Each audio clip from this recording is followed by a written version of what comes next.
Good day, ladies and gentlemen. I'm here today with Jess Troyer and Chris Sines. Ms. Troyer and Mr. Sines, the two of you been together for 4 years, married for 3, even though you're only 22 and 21. This is one of my favorite things to do. This is a Save My Marriage session. I know I'm the divorce court judge, but sometimes people say we need some help, and I love to give it. So that's exactly what we're doing today. Ms. Troyer, I'm going to start with you. Why don't you tell me a little bit about your marriage and why we're here today? Yes, Your Honor. I am here today because I am sick and tired of fighting with this man, okay? Ever since I've had a miscarriage, I've had 7. So, yeah. Take your time. At that point, it kind of broke me. I told Chris, I texted him, I said, you need to call me right away. I have something to tell you. He says, okay, well, what's going on? Let me know. I'm at work right now. I can't really answer the phone, so what's going on? You know, he kept kind of brushing over everything, and so he finally calls me. I say, look, I just lost a baby. I need you to understand that this is serious. Can you ask your family member if you're able to come here and see me at the hospital? And he texts me, and he says, well, they said no.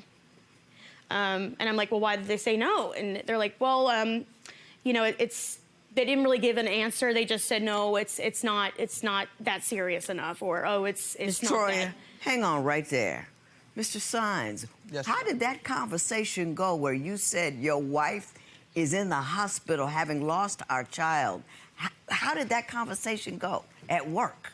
Well, my family said, hey, I need you to step aside for a second. I said, something happened to my wife. She's like, well, what's going on? I said, she needs me to be there. I said, that's my wife. She just lost our baby. She turned around and said, no. So turned around, I went home, talked to my family. I said, you know, that's my wife. I can't sit there and let her just have a baby. I'm supposed to be there for her because she's sitting there upset right now and I'm not there. I said, and so I told my family, I'm not going to talk to y'all for 3 weeks. I said, that's my baby. I said, you're not going to sit there and keep me away from my wife while she's up there crying. Do you think they would have fired you had you just left? No. No. Did you just leave? I walked off. I told them I'm not working. But you went to the hospital?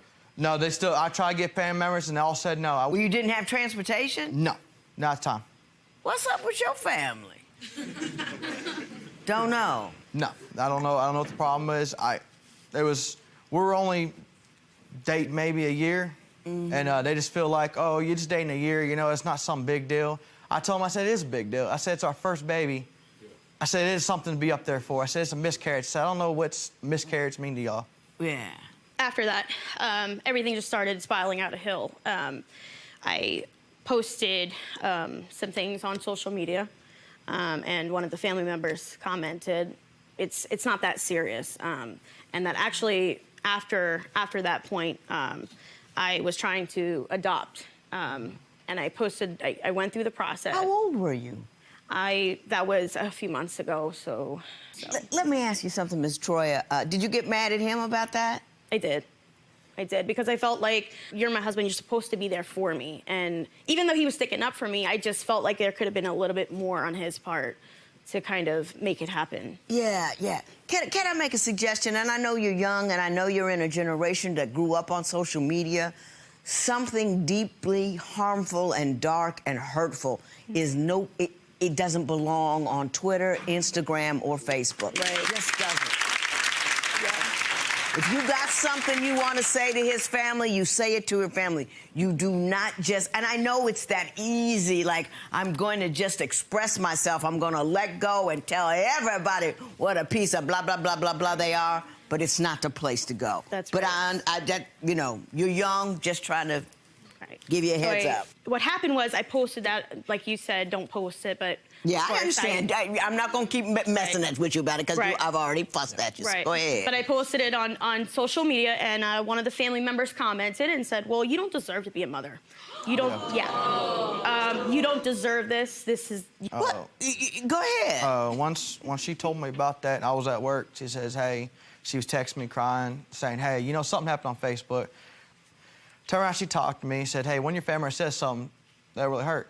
So turned around, I called one of my family members. I said, hey, you know, you need to talk to them and tell them, hey, that's my wife. They have no business. It's Facebook. She can say what she wants.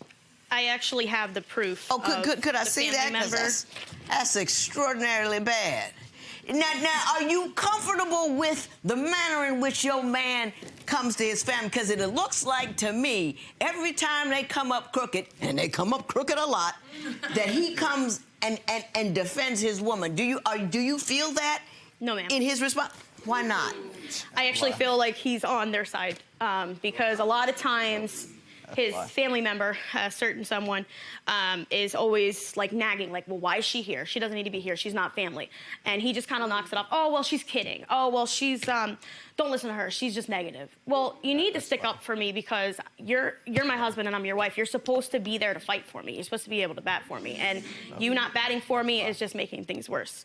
And it was really hard for me to open up to anybody, especially meeting his, his family. But he responds appropriately. I mean, obviously, whoever this family member is a jacked up individual because you just don't treat people that way, whether you like them or not. You know what I mean? We get that. But my sense is that every time when she acts up, he responds appropriately. What is he not doing that you would like him to do? What really needs to happen is we need to make peace. I want to make peace. I don't want to fight anymore. I'm tired of the fighting. I'm tired of going on my social media account, seeing this person commenting on everything. It's just not a good vibe, and honestly, it's making me just depressed. So what do you want to do differently in order to gather the peace you seek? I honestly would like to let things go. I mean, it's definitely hard to do that. As always, it's hard to let things go. Like, you remember what they said and things like that. But I'm definitely willing to forget that and just, say sorry. I mean, and just kind of part ways with that. Are you feeling different about it? Do you feel that, Miss Troya? I do, but I just had to butt in here because he's kind of being sweet. It actually wasn't all sweet and roses. And I slept on the couch that night crying myself. So it wasn't all roses and butterflies. It was definitely a hard time.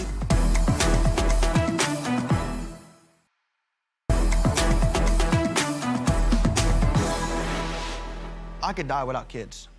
As long as I have her, that's all I care about. I'm not going. Say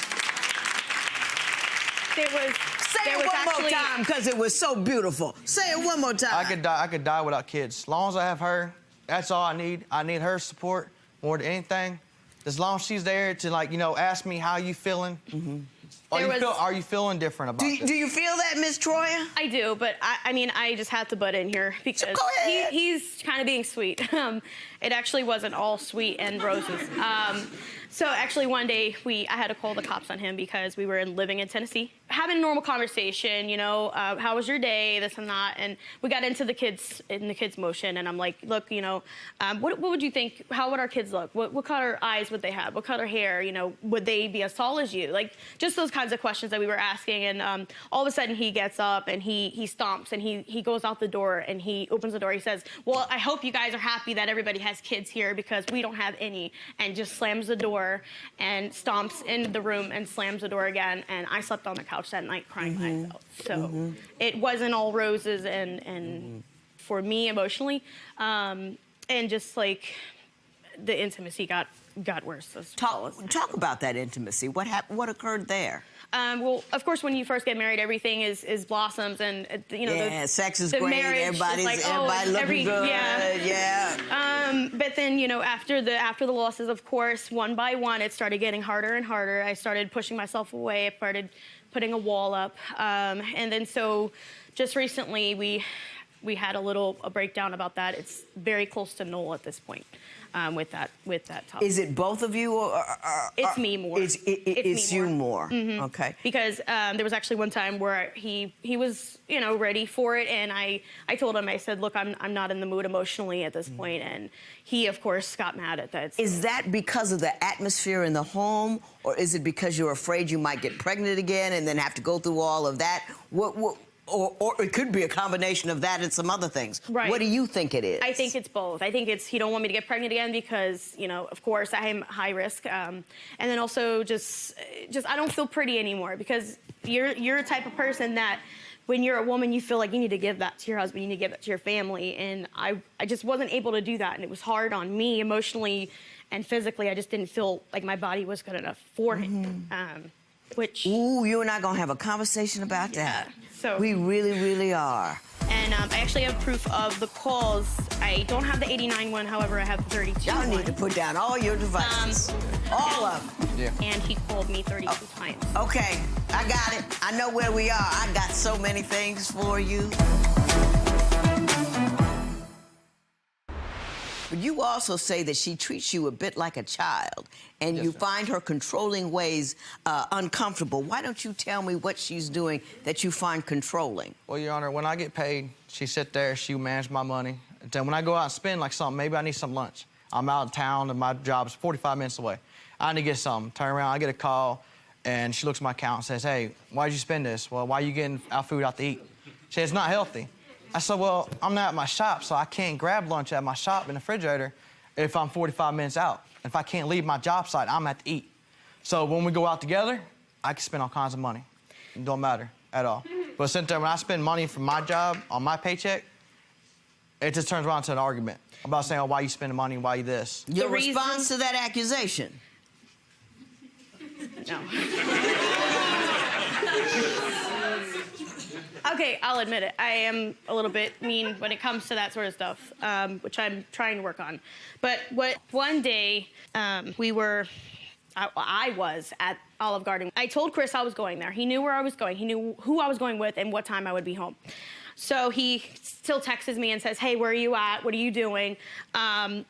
At some point, I was eating. I was trying to eat my food, and I kept seeing my phone ring. And I'm like, okay, I need to turn this off because this is rude. You know, I'm trying to have a good time, trying to spend time with them. And he called me about 89 times that day. Yeah. 89? Yeah. What was it about the 85th call that said to you, I'm going to get a better result than the first 84? I was going to get a result. I know it's going to end up either arguments or it's going to start me, probably she's going to leave. So that's not an attempt at communication. That's just harassment and a temper tantrum. You understand that, right? Yes, ma'am. That's just a temper tantrum. Yeah. And I actually have proof of the calls. I don't have the 89 one, however, I have the 32 Y'all one. need to put down all your devices. All of them. Yeah. And that's when I went home, and he called me 32 times. Okay, I got it. I know where we are. I got so many things for you. I got a lot of words, and I got 4 gifts.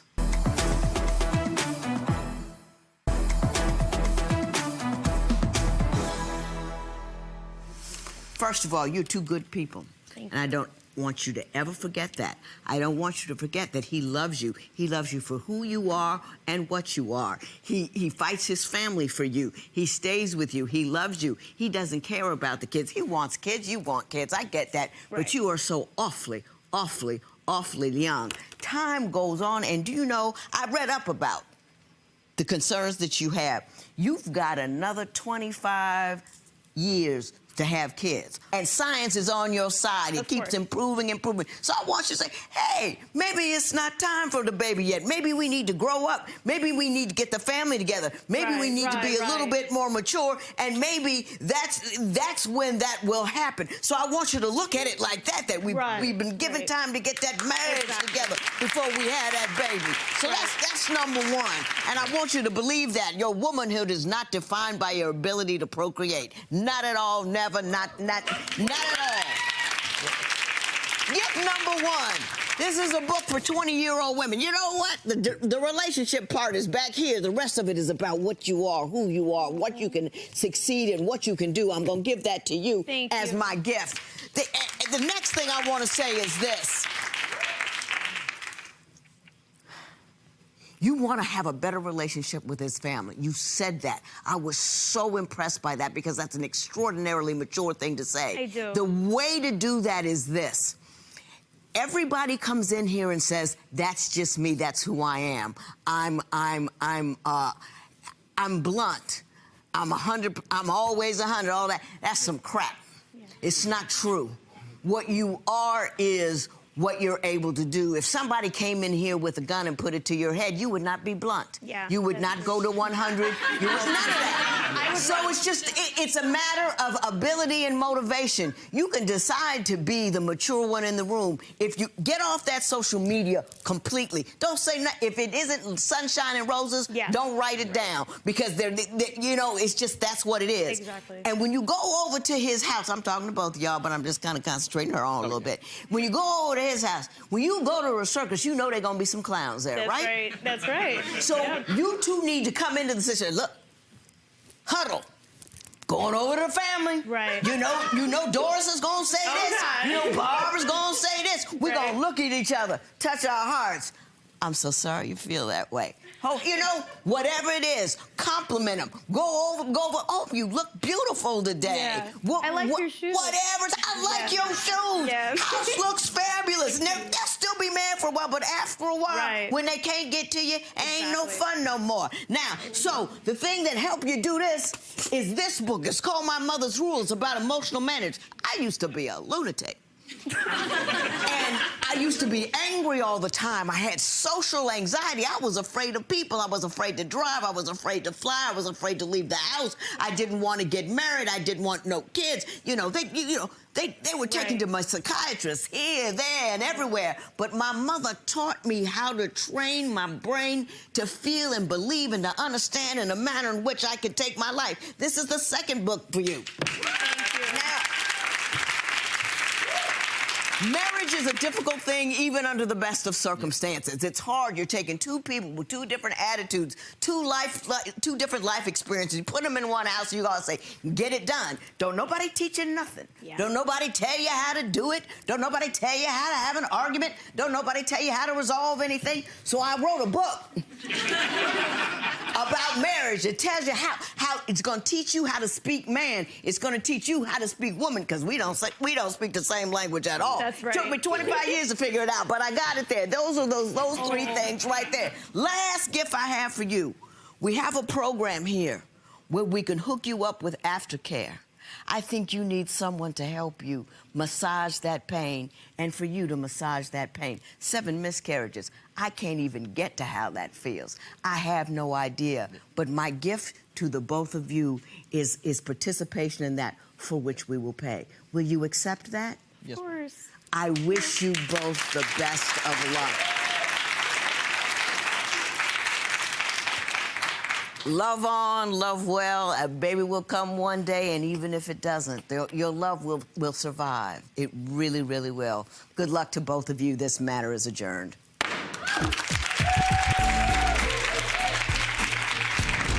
Talk to me a little bit about how you're feeling now after hearing Judge Lynn's advice. I really am happy and blessed with this experience. I think that it's going to make our relationship a whole lot stronger. And you got some reading to do. She gave you a few books there, okay? Yes. And do you think you can step up even more and help out with these family issues? Yeah. You sit there, can't change somebody the way you want them to be. All right. So I'm just going to sit there and talk with the family and see if we can change stuff about it. All right, we're rooting for you guys. All right, good luck to both of you. Thank you so much.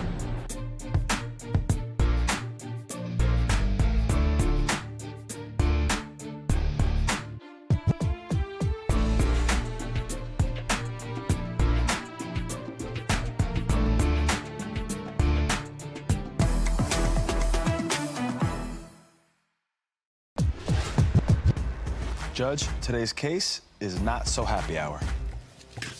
Anger, alcohol, and an automobile that occasionally disappears. This case has a little bit of everything.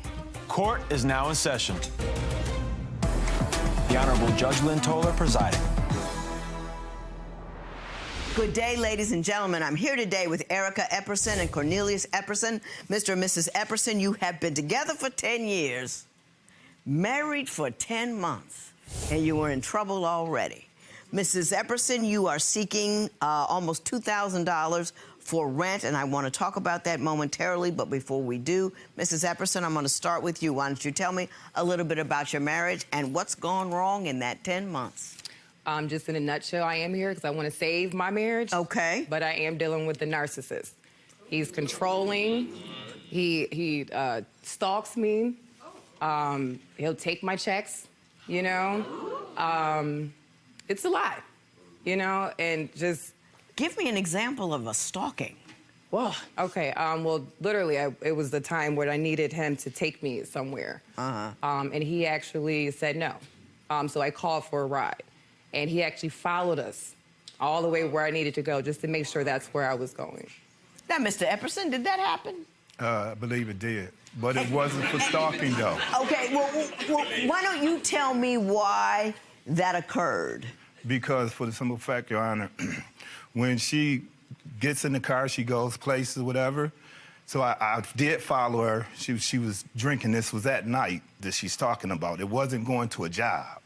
It was supposed to be a cousin of hers. So I did follow her to see where it was because, like I said, I think that she's having affairs or whatever. I'm not sure. I haven't had any real proof, but I followed her for the simple fact that I want to make sure she's okay. I don't know where she be or who she be with half of the time. She says that in the beginning she asked you for a ride. Wouldn't the easiest way to confirm where she's going is to take her there yourself? And that's what I normally do, Your Honor. Okay, the job that I have, I leave my job, I go pick her up, I take her to work. Right. I have to leave my job to go pick her up from work. Right. So I'm constantly leaving back. So I'm working 3 or 4 hours a day instead of my whole 8 hours. Far as taking her, I do take her where she goes. I've got another car. I purchased another vehicle so she can get back and forth to where she needs to go to work. Right. Not to go gallivanting or doing whatever else she's be doing. So well, you didn't answer my question, which was, you know, why didn't you just take her? Well, again, I do take her. And no, that particular time. She wasn't going to work, Your Honor. I understand that. So you mean to tell me you won't give her a ride anywhere unless she's going to work? No, she has no, to no. find a ride from somebody else and you follow her as opposed to taking her yourself? That don't make a lot of sense. That's not true what she's saying. Again, I followed her because she's drinking or whatever, and I want to know where she's going and who she's been with. It's not to work. I take her anywhere she asks me to take her. If she asks me to go to even places that I think she shouldn't be going, I will take her there. Is that true, Mrs. Epperson? He takes you to places no matter what? And I'm glad we could bring that back up. Now, he did say he bought another vehicle, right? So when he bought this vehicle, okay, we had one already. Then he bought the other vehicle. Is that the second one? That's correct. Okay. So when that vehicle came into our driveway, I said, hey, babe, so what is that? It's mine. Mind you, he just said it was for me. That's his vehicle. Now, when both vehicles is his, he bought them both. Now, when he gets upset with me, like he said, if I'm doing something he doesn't want me to do or feels like that's the right thing to do, he'll take the vehicle and hide it at a family member's house. I can't get to work. You see what I'm saying? Like, I mean, it's been plenty of incidents where that's happened. Do you hide the car from her if she's not behaving? No, I took the car twice because, again, when she's drinking, she drinks. She has a problem. She drinks. Do you believe she's an alcoholic? She's an alcoholic, yes, she is. When she drinks, she drives. I don't want her driving and drinking. None of us do. I care for my wife. I don't want her to hurt herself or anybody else. So, yes, I will take the car and I puts it up. The drinking is not why he did that. I'm completely sober. It's just when he doesn't get his way. Now, I do drink. I can't help it when I come into... Can you give me an example one time with, like, you weren't drunk, you were going to work or something, and he still hid the car? Oh, yeah. That's plenty. But literally one time I said, I'm at the house, and I mean, of course, he'll take it. You know what I mean? So we get into our little confrontations, and basically it's just communication as far as any issue that we may have, and he can't seem to just listen. You know, it's just his way or no way. So no matter what I say, how I feel, it's just, no, you know? No, so no offense, no. that's why I said once I feel that way, no offense, yes, I need a drink. Because I can't deal with this energy. I can't do that. So you've never taken the car from her as punishment for not agreeing with you? She can always get to work on her own, on the car, it's not a problem. First of all, I purchased the vehicle for me and my wife and my household. I take the car. If you pack up your stuff and you think you're gonna leave me, bye, go. But you're not gonna be taking this car over to where you be at, doing what you wanna do with somebody else or whatever. This car is for my family, my life, me and my spouse. When she goes out and goes to where she's gonna be drinking, I know you're going over there, that's where you go to drink at, I'm going to take that vehicle. Anytime you come home, you have access to that vehicle. But you got to be sober. Yes. But you yes. got to be. I mean, now, Ms. that's Epperson, common now be sense to me. honest. Now be honest. I am, Your Honor. Do you drink too much? Do you have an issue with drinking? No. That's why I said that. This is why he brings up the drinking. Because when I do drink, I say something to him. So I'm quiet normally. So I let a lot of things go. You know what I mean? As us women, we may keep holding stuff in. So, I mean, after maybe a good cup of tequila, I do feel like I can tell him how I feel. So once I direct that, and I understand that my direction may be a little harsh when I'm coming off that way, but I've held this in. And I mean, like I said, we've been together for 10 years, so I've been holding this in for a long time. Give me examples of things that you've had. I need some stories. You both have different points of view, but I don't have any way to assess them because I don't have any facts. Okay. Tell me some stories about him withholding the car even when you weren't drinking, something like that. So, this was at night, literally. Not drinking at all, just sat there. I wanted to talk to him about some issues we were having. At that moment, when it got too deep, he broke the table. And then called Mr. Epperson, what's your version of that event? I don't actually remember why it was, but I know it was upsetting me, and to keep my hands off you aggravated me, and I said, leave it alone, let it go. She don't want to leave it alone, so I just hit the table and said, just leave me alone. And I hit the table, and it's a glass table, and it broke. That's what that was about. But you don't remember what it was about? No, because it's either about me doing something, cheating or whatever that I don't do since I've been with her. Her idea of me cheating is that I was with one of my exes. While we was together, I met her then, and we started dealing with each other. But I was still in that relationship. It was one of my ex-wives. Oh, I got you. You guys are talking philosophy, but you don't understand the nature of the trouble that you have. You don't have any idea what's going wrong at your house.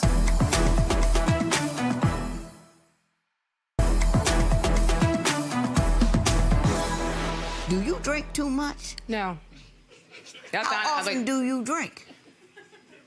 Socially, maybe like twice, let me see, like twice a month. Or twice a whole Twice a month? I said maybe like twice a month. I mean, so you don't drink when you guys get to arguing and you need to relax, you don't have a drink? Now, I would say, but we don't talk that much. We're in court. You see what I'm saying? Like as you see, like we don't, I hold more things in. You see what I'm saying? So I'm like, no, by the time I have to get to the issue and I want to talk to him about it, he does this. No, because the craziest thing is just like you asked him about an incident that he flipped around something completely different. He still didn't say what happened on what happened there. He went to something else that honestly I didn't want. I'm like, he wanted to bring it up in court, but I wasn't going to bring that part up because that was a different different incident. Yeah, a different incident. Yeah. So the incident that you asked him about, he still went around. He didn't answer it. And like you asked him, did I hit him? Now, this was in Maryland. Drinking. Right? You're drinking. No, this thing, we were. No, we're not. You see there? Okay. You want to talk about her. No. Don't apologize. Listen and learn. Okay. You want to talk about her drinking, and that's all you want to talk about. Okay. I wanted to talk about a specific incident. Whether or not she was drinking during it, you can tell me that. But I was talking about the incident, so you can't tell me it's about the drinking, because it's not. It's about what I asked. You with me? I want you to hear that, Mr. Epperson. You get stuck on things. Thank you. So give me an example of why you say he's a controlling narcissist. Like if I'm working, he'll say, give me a check, babe. Give me the check. You know what I mean? Stop, give Mr. me a Epperson. check. So I'll give him the check. I'll give him the check.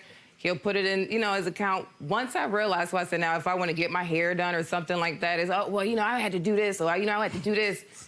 Where's the money that I just worked for? Why is this going towards something for you? Do you have just one bank account? At that time, I didn't have one, so I would put it into his. And you couldn't get your money back out. Unless Mr. Epperson, what is your response to that? It's totally lying. Again, this is one of the problems.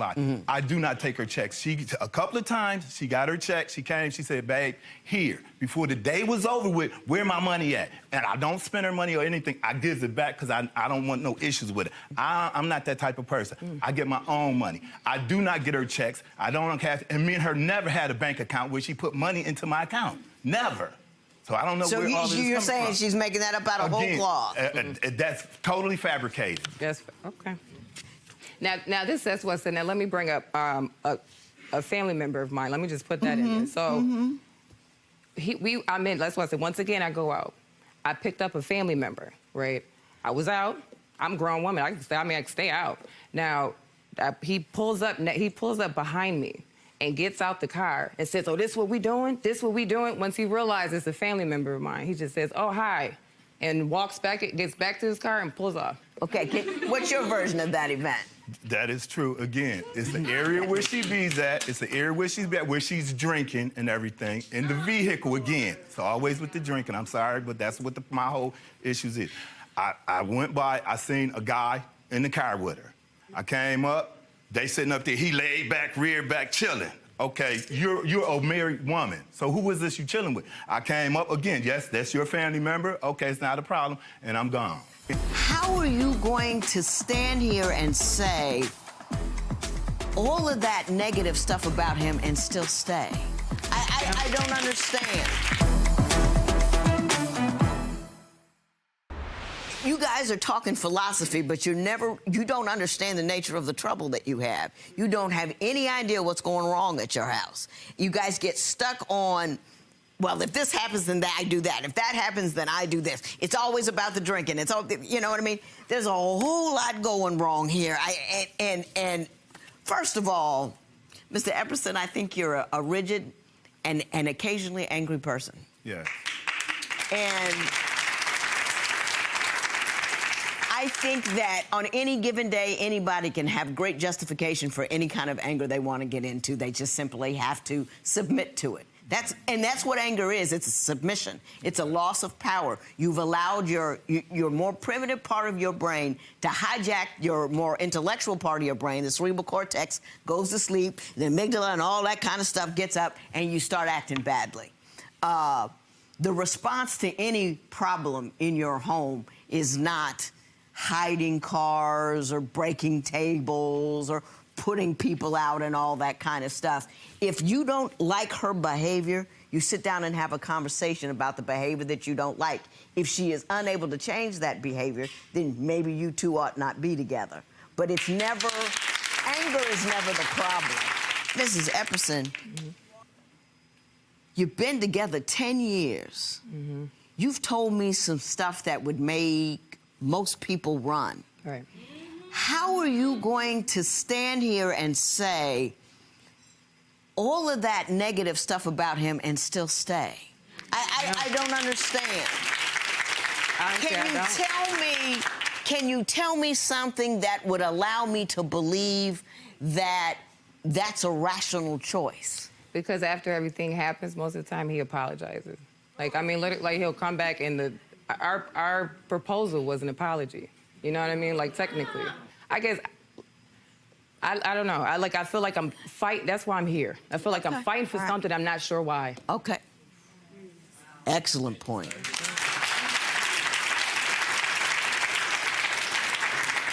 If you were my daughter, this is what I would tell you. You've got yourself an angry, aggressive dude here. I think he's probably a decent dude, but he's got an anger issue. Until he resolves his anger issue, goes into some kind of counseling, I would find you another place to stay, because it's important that he be able to control himself.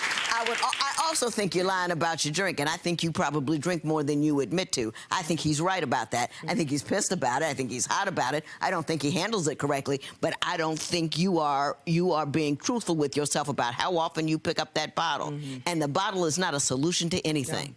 No. It is a brown river to stupid, and it never helps anything at all.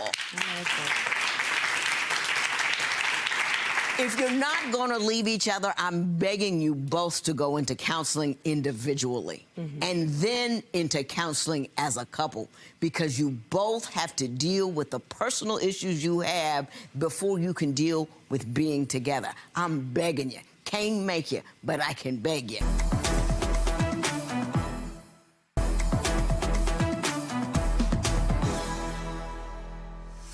$1,950. You want that for 3 months worth of rent. Are you really leaving him? I'm not in the house right now. Where are you? Right now, I'm with a family member.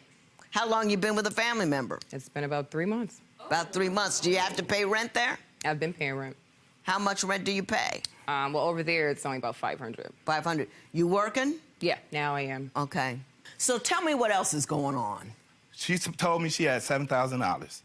the deal was, what we supposed to be doing was, I pay the rent this month, she's going to pay the rent the next following month. When the next following month came, she just packed. I went to go to work. I came back home 15, 20 minutes later. She's packing all her stuff. Now I'm stuck to pay the rent. This wasn't in my plan, so I got to pay the rent. I have to pay for the car, registration and everything. She, whenever it's time for her to be responsible or whatever, she leave. Now, this family member that she's talking about, she's staying with, is not a family member at all. He's a Mexican or a Puerto Rican guy that is no kin to her. My family member. Ooh, oh, no, you ain't getting a dime. No, it doesn't matter. You're not getting a dime. You had plenty of money. You were working. You decided to leave. I think you are you drink and bolt. You avoid the problems by drinking and leaving, and he's not responsible for that. So I'm not going to give you any money for that. But did you hear what I said about individual and marriage counseling? You both have deep-seated issues. You avoid, you anger, and I want you to deal with those issues and not get back together until you do. It won't get better on its own. You know what I'm saying? I think you're probably both decent people, but until you accept your anger issue, your alcohol issue, and your running issue, it'll be a revolving door. And then one day, somebody's gonna get hit in the head with that door. And then we have you'll be in a whole nother courtroom setting. Do you understand what I'm telling you? There will be no recovering this matter. My best to both of you. It is so ordered.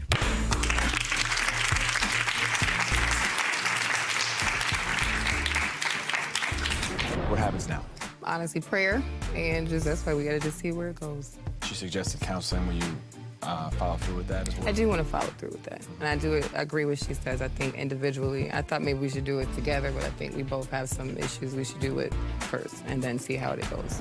Do you think this can work? Do you want this to work? Yes, I do. I love my wife, and I want it to work. It's just the drinking. Need to be prepared. It needs to stop. What can you do for yourself to kind of meet her halfway there? I mean, I'll take the judge's recommendations. I'll do the counseling. I'll do whatever it takes to save my marriage because I do love my wife. Follow us on Instagram for additional content from this case and preview our next all-new episode.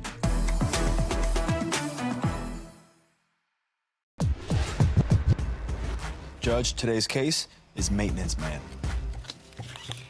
Alcohol, telephones, and an old lady with a plate of food. Those first two I understand. That last one we're gonna have to figure out. Court is now in session. The Honorable Judge Lynn Toler presiding. Good day, ladies and gentlemen. I'm here today with Monique Johnson and Joseph Ferris. The two of you have been together for 5 years. You have one child together, and each of you have children from previous relationships. Ms. Johnson, you want $1,000 for a car payment, and he wants $500 to replace a broken cell phone. We will talk about that momentarily. Before we do, Mr. Ferris, I'm going to start with you. Why don't you tell me a little bit about your relationship and why we're here in divorce court today? Well, we're here today because my fiance is crazily jealous. I mean, ecstatically jealous. Like, she went out, she called me one day and she said, "Where are you at?" I said, I'm at the plasma center. She said, "Nuh-uh, you riding around in the car with your coworker. I see you. And y'all just riding past me like you don't see me, you ducking down and all this and that." But it wasn't even me.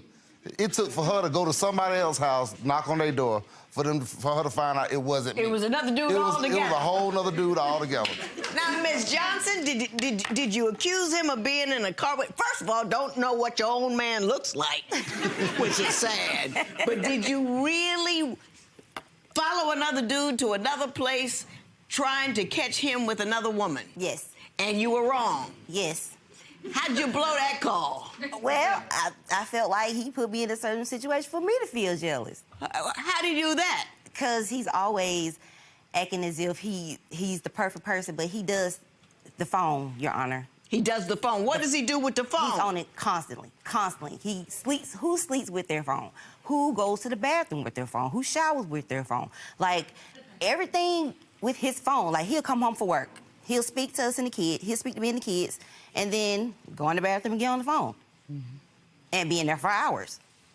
So I'm like, what? And I'm the type of person I like to look. Well, there's a Judge. couple of reasons that could be happening. Judge. Your Honor. She's like, you need to spend more time with me Your than the Honor, phone. he will you be spend on too the much time couch. with the phone, you know what I'm saying? He'll But be on it's the not couch. like He'll that. be laying on the couch. If he fall asleep, he'll slide the phone up under the couch, like, so it can't be visible. Do you do that? You do it because you're smiling like you do it. Now, why are you doing that? Because that, to me, is suspect. Yeah. All right, look, let me tell you this, Judge. We were going through some financial issues recently, and an old lady gave me some food. And she said, I want you to take this home to your family, feed How your old family. was she? 7, 8 years old. This lady is old enough to be my great-grandmama. Right. So she give me some food, and I'm like, thank you, and I take it home. I tell Monique, I said, this old lady gave me some food. No, he didn't say that. To feed us. And I said, this old lady gave me some food to feed us, and she said, I'm not gonna eat it. You probably like that old lady. Da-da-da-da-da. Y'all probably got something. What lady gonna buy you some food? Blah, blah, blah, blah. You probably got something going on or something. And I'm like, 7, 8 years old? This lady is crippled. Your Honor. What the world? I know my man's, I know how he talk.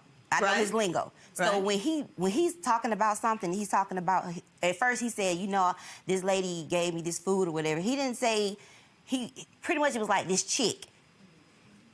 Did he Yeah. use the word chick? Yeah, or because you know how you talk to, if you were talking to an older lady, you will say, you know, that ma'am, or, you know, the Miss Lady gave me this food or whatever. I know how he talks. So I'm sitting up here like, he didn't say that. He was like, this chick gave, I'm like, why are you getting food from this chick?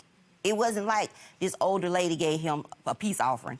So what your problem is, he did not, in his language usage, clarify this woman's age. No. As a function thereof, you think he's cheating with her. I don't think necessarily cheating with her. I'm just like, he just too friendly, Your Honor. He just gullible. But she was 78. We don't know that. Give For one. me the best I think he's doing something wrong story that you have. Because so far you've come up light. Okay. He had this supervisor. And I feel like when she would call, he was like sneak out, he'll go out the back door or he'll whisper and when I come in the room, he tries to hang up the phone. I think the reason why I would not answer I want to answer the phone away from her or go outside because she's so crazily jealous. If I answer the phone, she knows it's a woman, it could be my grandmama. She'll accuse me of them. She's deleted women off my Facebook page that are my cousins. Don't even know them, she just delete them. You know what I'm saying? She's called, like I got, Are you deleting women off his Facebook page? Look, when you log ma'am. into Facebook, you have to have like a number on your phone number on there. I had an old phone number from like 4 years ago still on my Facebook. Look at what she does. Whose number is this? She done called the number back. I haven't had that number in like 3 years. Somebody else got it. She called the number back. A girl answered and she said, "Are you with this woman?" I'm like, what the what? Miss Johnson. And hold up, when that happened, it was 4 o'clock in the morning. She's up drunk. When I wake up, her face is this close to mine. And I'm like, what the world? And I don't know how long she had been standing there. Yeah. So she's like, whose number is this? My number, I'm like, well, I'm trying to wake up. I'm like, what are you, What are you doing? Yeah. Mr. Ferris, you mentioned her drinking, and in your paperwork, you mentioned her drinking quite a bit. Why Oh, don't you man, tell me it's why like you're dealing so with- concerned about her alcohol? Because it's two different people. I'm engaged to 2 women. One of them is the cool woman. The other one is this psycho. And it's so crazy. Once she starts drinking, she's from Atlanta before she started drinking. But once she get drunk, she's from New York. She started talking with a New York accent. You know what I'm saying? After I did, You know, women come in here and trip me out. Talking about stuff all women do. You know what I mean? Don't come in here talking about I got a 2-year-old, so my life is what is that? That makes me so angry. She's full of excuses. She got excuse after excuse after excuse.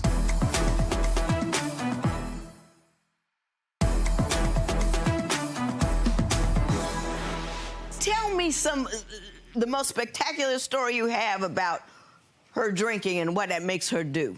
All right. Early in the day, she'll tell me, ooh, I want you. I can't wait till later on. I want you. We gonna do this. We gonna do that. She won't even come to bed. I've been bought me a pill or something, because, you know, I'm 41 years old. I have to have something else sometimes. So I been bought me a pill, and then when I take the pill thinking that we gonna do something, but I'm sitting there stuck with this pill and man, ain't nothing finna happen. Cause she'll come to bed drunk with all her clothes on. She'll come to bed drunk with a sweater on. Now it's summertime. We got the AC on. She'll come to bed with a pullover on, pants on, another pair of pants on, some socks on, some shoes on, a pair of boots on. And I'm like, how we gonna do something like this? And then I'm sitting here with this pill in me. I done wasted $10. Ms. Johnson, did that happen? Yeah, that happens quite a lot. It happens quite a lot. And tell me why. So after a certain time of night, after I've dealt with everybody, so I feel like I deserve to turn up sometimes.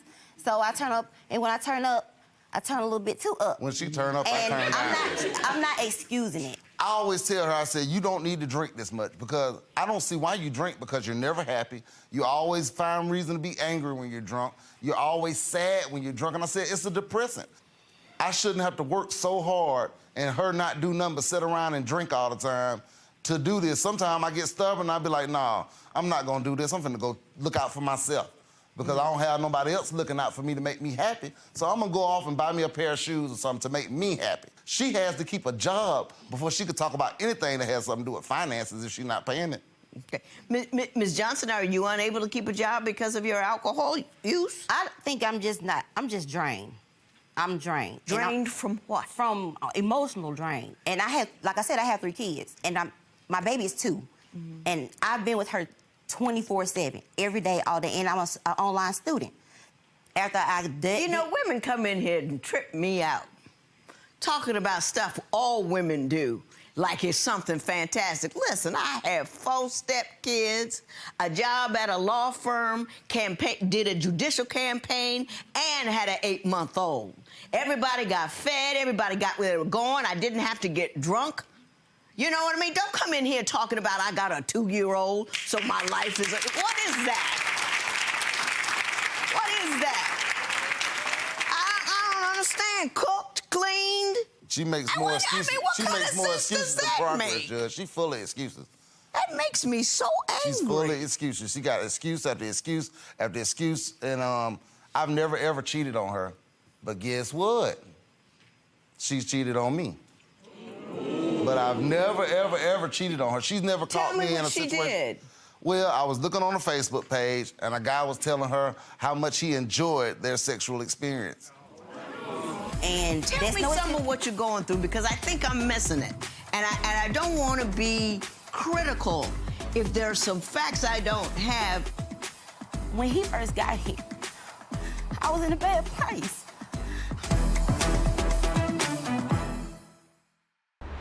I've never, ever cheated on her. But guess what? She's cheated on me. What the what? Now, Come on, man. Ms. Johnson, did you cheat on him? When he first got here, I did. And tell me some of what you're going through because I think I'm missing it. And I don't want to be critical if there's some facts I don't have that justify whatever things that you're doing. So tell me what you've been going through so I can understand. When he first got here, I was in a bad place. Prior to all of that, I lost my mom. And I'm the only child, so I'm like, I have to do things by myself. So I really didn't have nobody. But after my mom passed, I just turned to alcohol just to numb myself. So we was reaching out to each other on Facebook, and I've known him since we've been in middle school. So this is not a person that I just know from like 5 years ago. I've known him pretty much half our lives. So when he came here, he knew, or he was informed that I was an alcoholic. I knew it. And I was talking to her back and forth. She had her son. They was like going from hotel, from place to place. Like he would call me and say, I don't know where my mama at. She'll call me drunk saying, I don't remember how to get back to where my son is and stuff like that. So I was like, at first I was like, I wanted to go, but after all that I was going through, I was like, no, I'm not finna take myself up there and go through that mess. I'm praying to God about it. I go to work, right? every day I go to work at the Piggly Wiggly, I had to buff the floors. So first thing I do is I grab a Dr. Pepper and I put it in the cooler so when I get through buffing the floors, I can drink my Dr. Pepper. But this day, they didn't have no Dr. Pepper. They only had Coke. So I grabbed the Coke, didn't look at the bottle or nothing.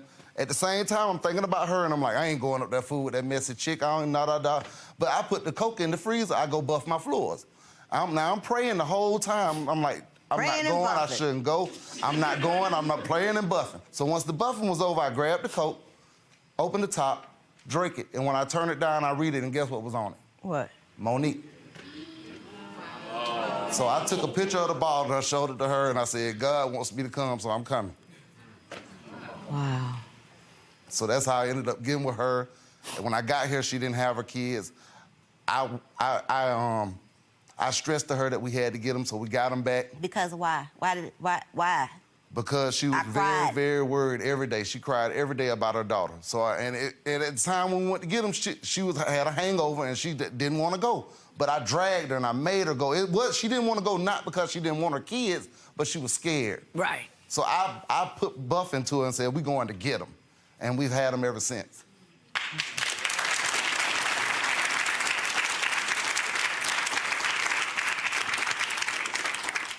I'm not going to talk about money. I'm going to talk to you. In part, I'm going to talk to her on behalf of you, because I think you like all that and a bag of chips. Buffing and praying and then go down and get that woman and make sure that she gets her kids. I mean, all that in a bag of chips.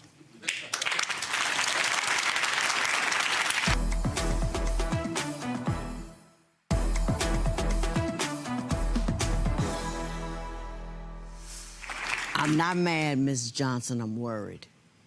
I'm worried about your frame of mind. I'm worried about your fears. I'm worried about your drinking. And I'm worried about your children. I think that you're very, very hurt. Life is like fire. It burns. You put alcohol on a fire, it burns out of control. You need to cope with the death of your mother.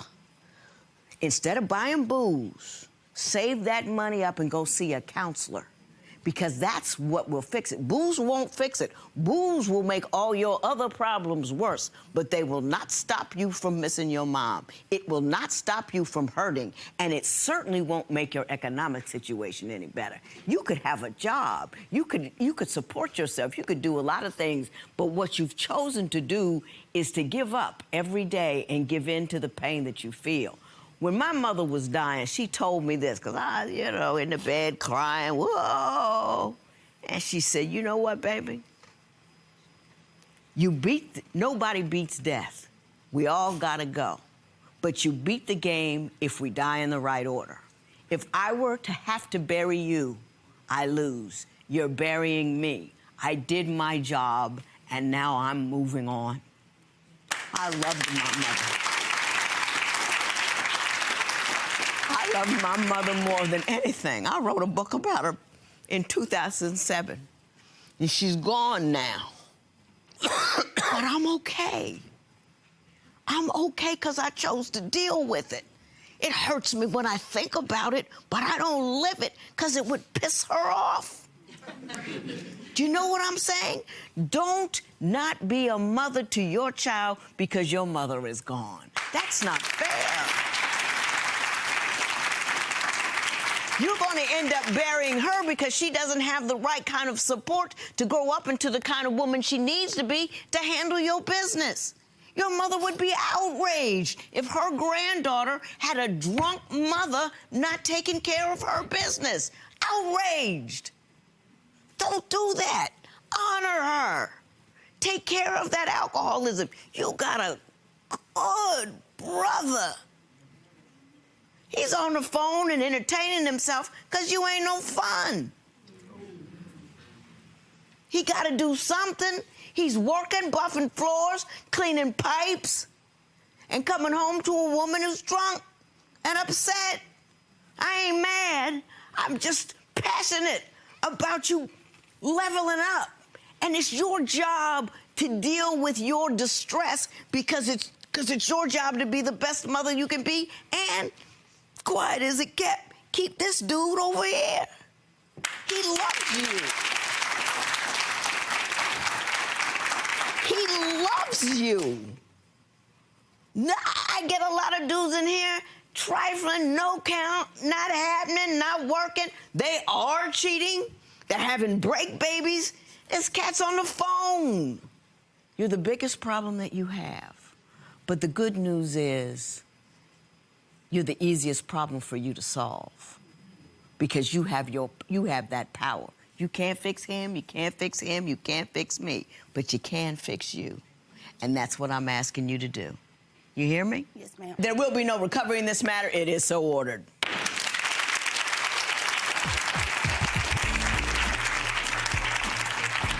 So what's your reaction now after hearing what Judge Lynn had to say today? She said a lot of real things, and I just need to work on myself and better myself. And for you? I think everything's gonna be all right now. I think that's what we needed. We're gonna go and search out counseling, and I think this is what we really need. Now, counseling obviously is something Judge Lynn recommended. You think this alcohol abuse is fixable? I believe it's fixable. Yeah. I just got something more deeper that I just probably need to work through with counseling. Well, we're gonna set you guys up, all right? And we wish you two the best. All right? Thank you. Good luck to you guys. Thank you. Thank you.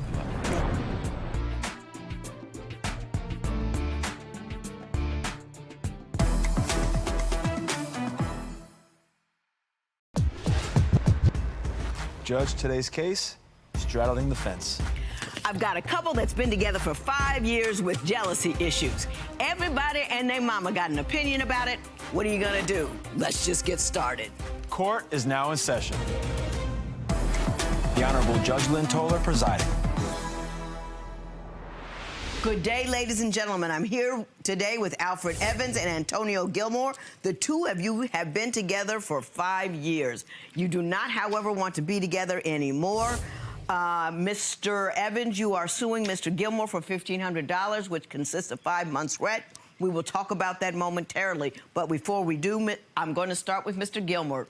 Why don't you tell me a little bit about your relationship and why we're here today? Okay, Your Honor. So we are here today because me and Alfred has been together for 5 years. And I am gay and I'm proud. And I'm looking for somebody that's gay. And he is just not doing that for me. He wants to be with a man and a woman. And he needs to pick which one that he wants to do.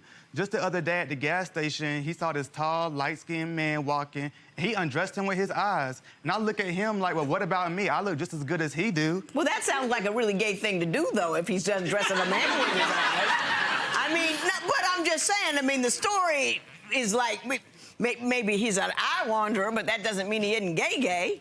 Yeah, but I just feel like since he wants to be with a woman, and then we talk about marriage. So with that, I want to be with him, but he wants to be with a woman so bad. He even offered to bring one to our damn sex room. Whoa, cursing people, please. He wants to be with a woman, and he wants her to come into our bedroom. He said that we can't even get married because he'd rather be with a woman than a man. Okay. Just like his family members, when we were at, last year at a family party, his cousin Anya told me that she don't want us to be together because he has kids. And she's always in our business, and he lets her. He never defends me when it comes to his family. Mr. Evans, what would you like to respond to any or all of that? Yes, Your Honor. Honestly, I agree with him. Yes, I really am. I'm an openly bisexual male, Your Honor. He knew that when he met me. Honestly, he's been with more women than I have.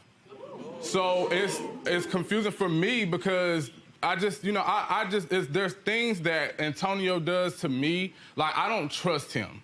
And there was this one time where he was with Jasmine, his best friend. They went to a college to supposedly take her best friend some stuff to her dorm. But it's 10 o'clock at night. Your phone isn't on, and I went to call him, and he didn't answer his phone. I called 20 times, Your Honor, 20 times. No answer. So he walks in, and then, I'm thinking, okay, well, let me see what's the deal, yeah. So, I stand there, and I'm like, Antonio, where you been? What's going on?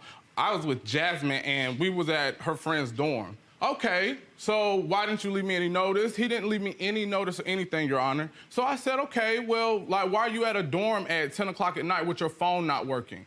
Your Honor, he looks me in my face and says, nobody had a charger. It's 2018, Your Honor, whenever this happened. Everybody has a charger. Everybody is, if you're not team iPhone, you're team Android. Quit playing with me. Mr. Gilmore, do you have an explanation for your absence and your lack of phone charge? Yes, I was the only one who had an iPhone. Nobody else had a charger at the time. And I did text him one time, but he was at work. So when he called, my phone was dead. And every time that I'm with my best friend Jasmine, he always has something to say about her, like he don't like when I'm with her. And as a matter of fact, my best friend Jasmine made a tape today for us, because he always trying to blame her for our relationship. Let's see what Miss Jasmine Brown has to say. Hi, my name is Jasmine. I've been Antonio's friend for about 15 years now, so I've been at the beginning of his relationship with him and AJ. I've sat back and watched everything and really observed. In March for my birthday, we had planned a couple's little bar, little party or whatever. So it was me, my fiance, Antonio, and AJ. AJ counseled on us at the last minute, so it ended up just being us three going. We went, we had fun. The whole time AJ is sitting there calling Antonio's phone, blowing him up, sending him messages, cussing him out and everything. I'm going to support Antonio in anything he wants to do. If he feels like he wants to stay with Alfred, I'm going to support that. If he feels like they should be separate, I'm going to support that as well. But it's unhealthy, and I feel like if it's unhealthy, it shouldn't last. Period. Go ahead, Mr. Evans. Your Honor. Oh, that almost killed me to wait. Your Honor, the reason why I don't trust them two together is there was this one time where Jasmine, like, they came in and we were talking. We were all together, and it was fine. I was sitting there, you know, to myself. Jasmine and Antonio, what I didn't know was they concocted a way for Antonio to get fired from his job. I asked him why he wasn't at work that day. They came up with a plan to get him fired from his job, Your Honor. So now I'm stuck paying bills and everything for myself without his help or his support, because when him and Jasmine get together, I can't trust them. I don't know what is next with those two every time they get together. I can understand concocting a plan to get a job, but why do you have to concoct a plan to get rid of a job? Exactly, Your Honor. Hold on, no. You talking all crazy. That's not even what happened. Like, you always. Well, tell me about. Did you actually concoct a plan to get fired? No, it wasn't to get fired. I just wanted a day off of work just to hang out and relax. So it wasn't to get fired. Okay, but what happens when you get a day off of work and you're not giving a notice to your job? He wants to be a porn star so bad. Stop. So you were concocting a plan just to get the day off. Yeah, just to get the day off. And you ended up getting fired instead. No, I didn't even get fired. I just took the day off. But you went back to work the next day, everything was fine? Yes, and they were just asking, like, what was going on. I said, well, I just took the day off, and they suspended me for, like, 2 days, but I didn't get fired. Your Honor, those 2 days turned into a whole him not having a job. Therefore, I'm stuck paying bills, and it was Jasmine's influence with him that got him to do it. When I'm around, it doesn't happen. So you just think she's a bad influence on him? She's a very bad influence on him, and then I end up paying for it. And there was this one time, he's talking about me on gay dating apps, Your Honor. Your Honor, he even placed a classified ad stating that he was looking for discreet guys in the local area, anonymously. Did you do that, Mr. Gilmore?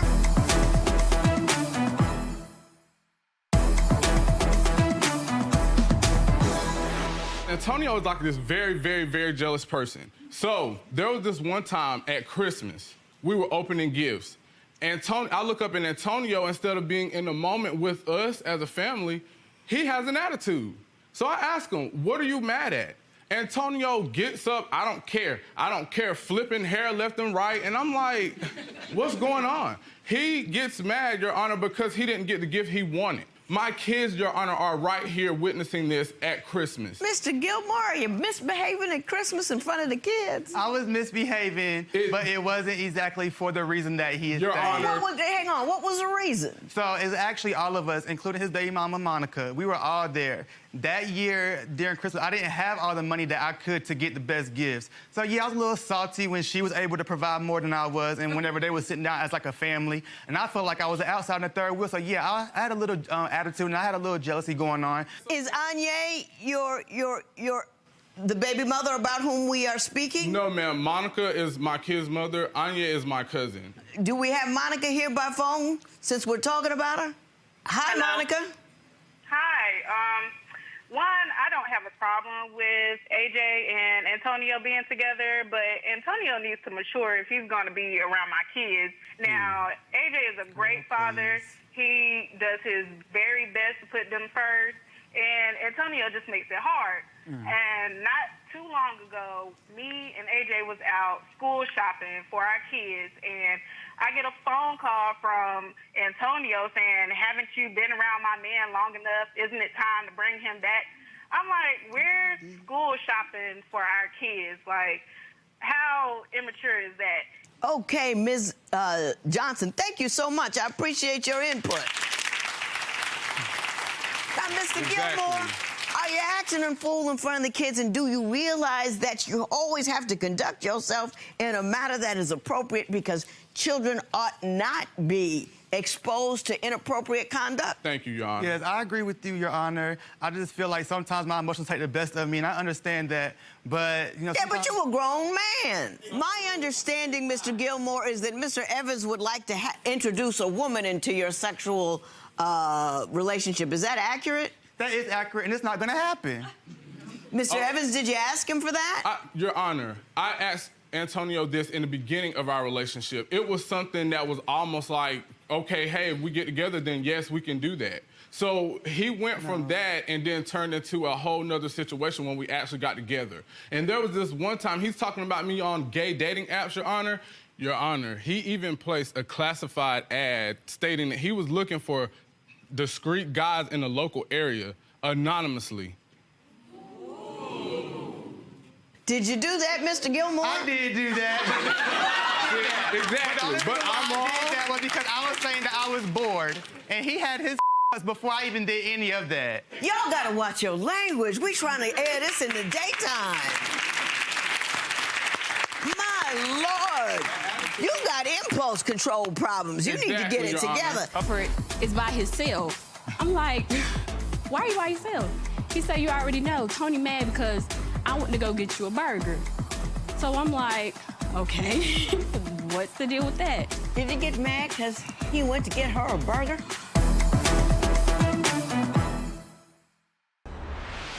I understand we have Anya Brown here. Yes, ma'am. And she's going to talk about your anger issues. So, Ms. Brown, could I see you?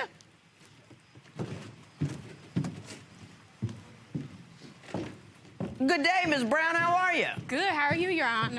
I'm fine. I'm fine. Tell me what you see when you see this relationship between Mr. Evans and Mr. Gilmore. I don't agree with it. There's plenty of reasons why I don't agree with Alfred and Antonio being together. For one, he is jealous. There's a time I seen Alfred and Antonio walking through the shopping plaza. And remind you, I done missed my lunch at this time. So I seen them, so I said, Alfred, I texted him. I said, do you mind getting me a burger next door because I done missed my lunch? He said, yeah, sure. So remind you, both of them are together. So then he comes back, get my money to get the burger. So then they come back, Alfred is by himself. I'm like, why are you by yourself? He said, you already know, Tony mad because I went to go get you a burger. So I'm like, okay, what's the deal with that? Did he get mad because he went to get her a burger? First off, she needs to mind her business because she's always in our relationship. She has her own man, her own family to worry about, so she has no reason to put her 2 cents in with this. And second, if I didn't get mad because he got her a burger, it was no big deal. I didn't have an attitude, and I didn't say anything wrong to him or her, so I don't know what you're talking about. Honor, lies. Those are all lies. He deliberately walked to that car mad because he didn't feel like I should have took time out of our time to go do that for her. He does that all the time. Like I said before, he's jealous.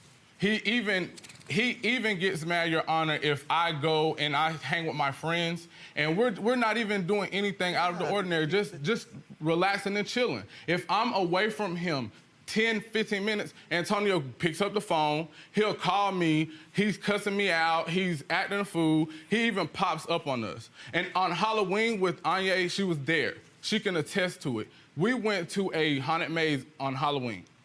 and we were going through the mazes, and he would get mad, and as we're going through the mazes, he would push her to the back, Your Honor. Push you to the back? To the back, dark as it is, Your Honor. I know it. I'm like, why I keep getting pushed to the back of us? And then next thing you know, I done got tripped. So I done tripped. It's dark. I can't get out. So I said, okay, maybe it was something on the floor. Alfred texted me the next day and said, do you know Antonio tried to trip you? Deliberately. No. Mr. Gilmer, did you do that? I did not do that, Your Honor. Oh, my God. There's chainsaws chasing us, and I was running, and I was scared. So if I was pushing her out the way, then she was going too damn slow. She needed to get out the way. Okay. So if I definitely tripped her, then that's her. Your Honor, as a man, for us to be there, regardless of our sexual orientation, as a man, we're there with a female, and you're pushing her to the back. Right. Whether they were chasing us for fake or for real, you allow her to be the one in the back. How does that make you look as a man? You looking mighty good over there, Mr. Evans. All right, don't Your Honor. Thank you so much. Anya, do you have anything else you believe I ought to know about this relationship? Absolutely. When it comes to a relationship and someone that has kids, it's just not going to be that person. It's a package. That means the kids come with it. You need to accept the fact that he has kids. If not, then you need to move on. The jealousy, if you're grown enough, you need to mature. I'm his cousin. I don't want him. Exactly. Okay. Thank you, Miss, very much. Anya, you may have a seat right over there. Now, Mr. Evans, you want $1,500 from Mr. Gilmore for 5 months' rent. Yes. Tell me why you believe Mr. Gilmore owes you that amount of money.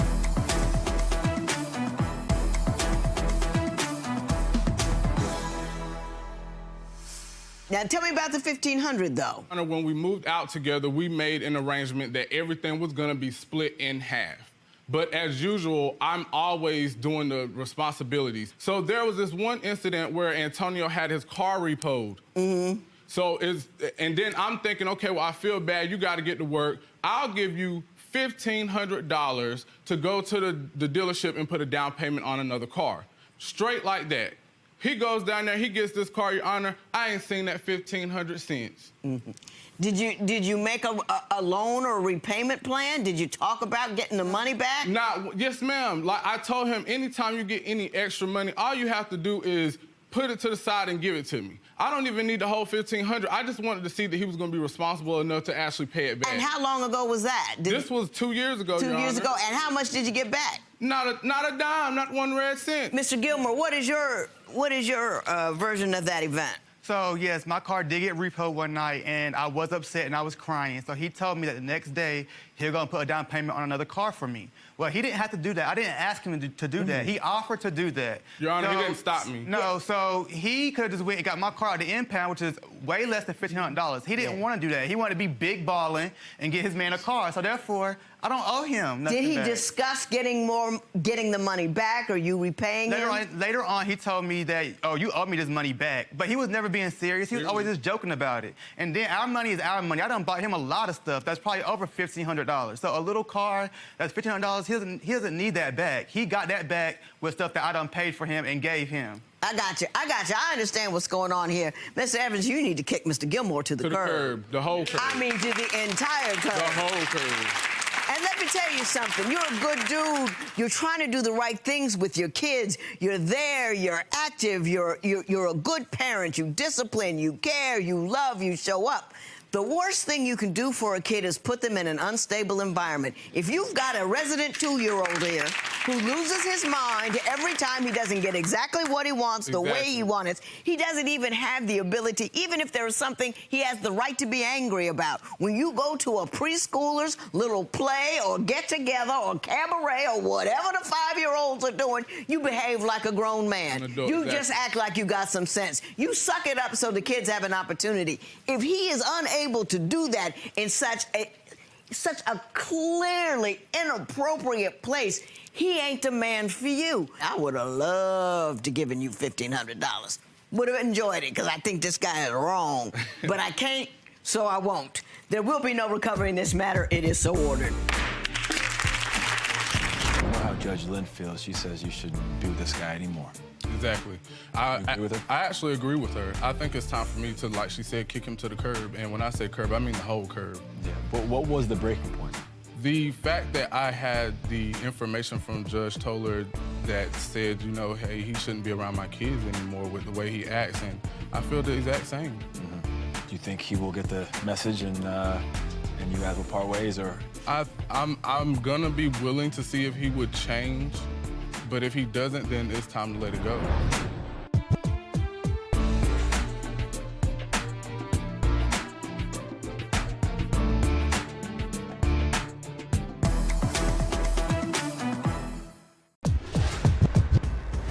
Judge, this is the case of Love Jones. I have two young people here trying to decide whether or not they should marry. They're in love, everybody got a job, and nobody's cheating. Sounds good so far. Let's see if it holds up. Court is now in session. The Honorable Judge Lynn Toler presiding.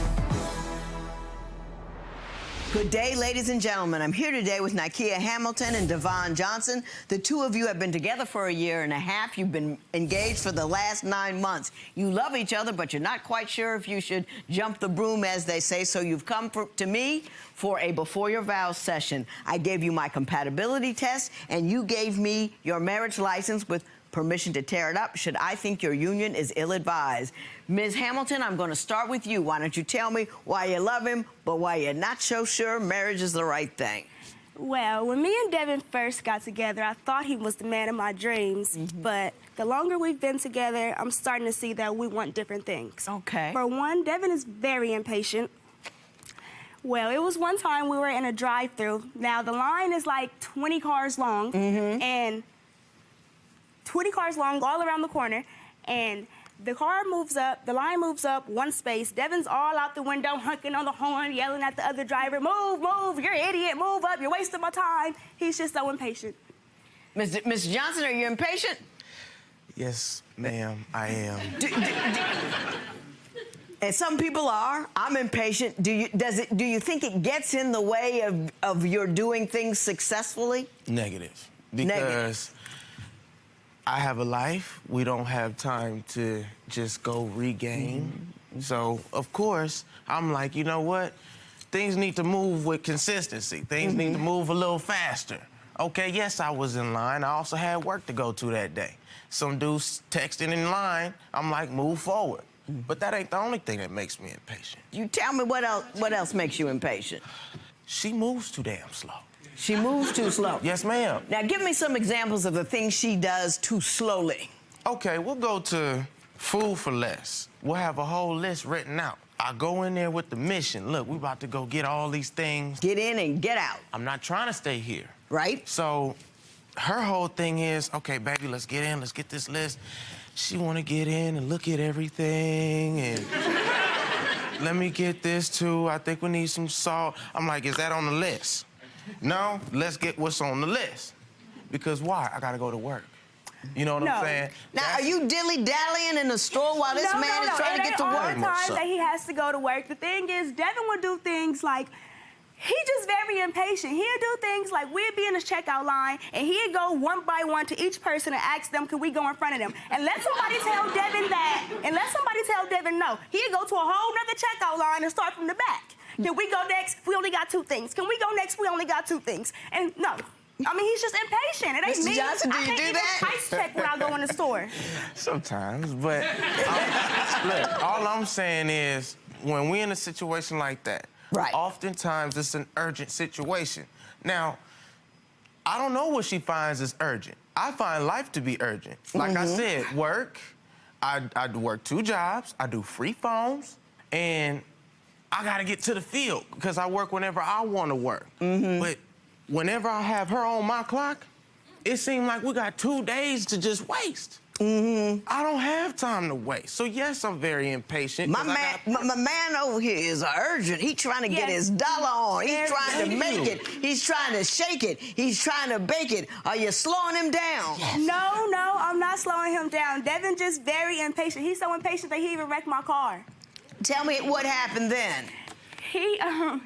I believe that you guys have a picture of it, actually. Oh, there it is. Ooh. Oh, yes, there we go. That was quite the incident. Now, the story I was told was that he fell asleep behind the wheel, which is believable because we were both doing doubles that morning, and he was on his way to pick me up, so I could believe that story. But me knowing Devin, I know he was impatient because what happened was because he was behind the 18-wheeler, and he was close up behind it, and he couldn't see on either side, and so he decided to see if he could go this way, and he couldn't, and so when he went back this way, he ran up under the car.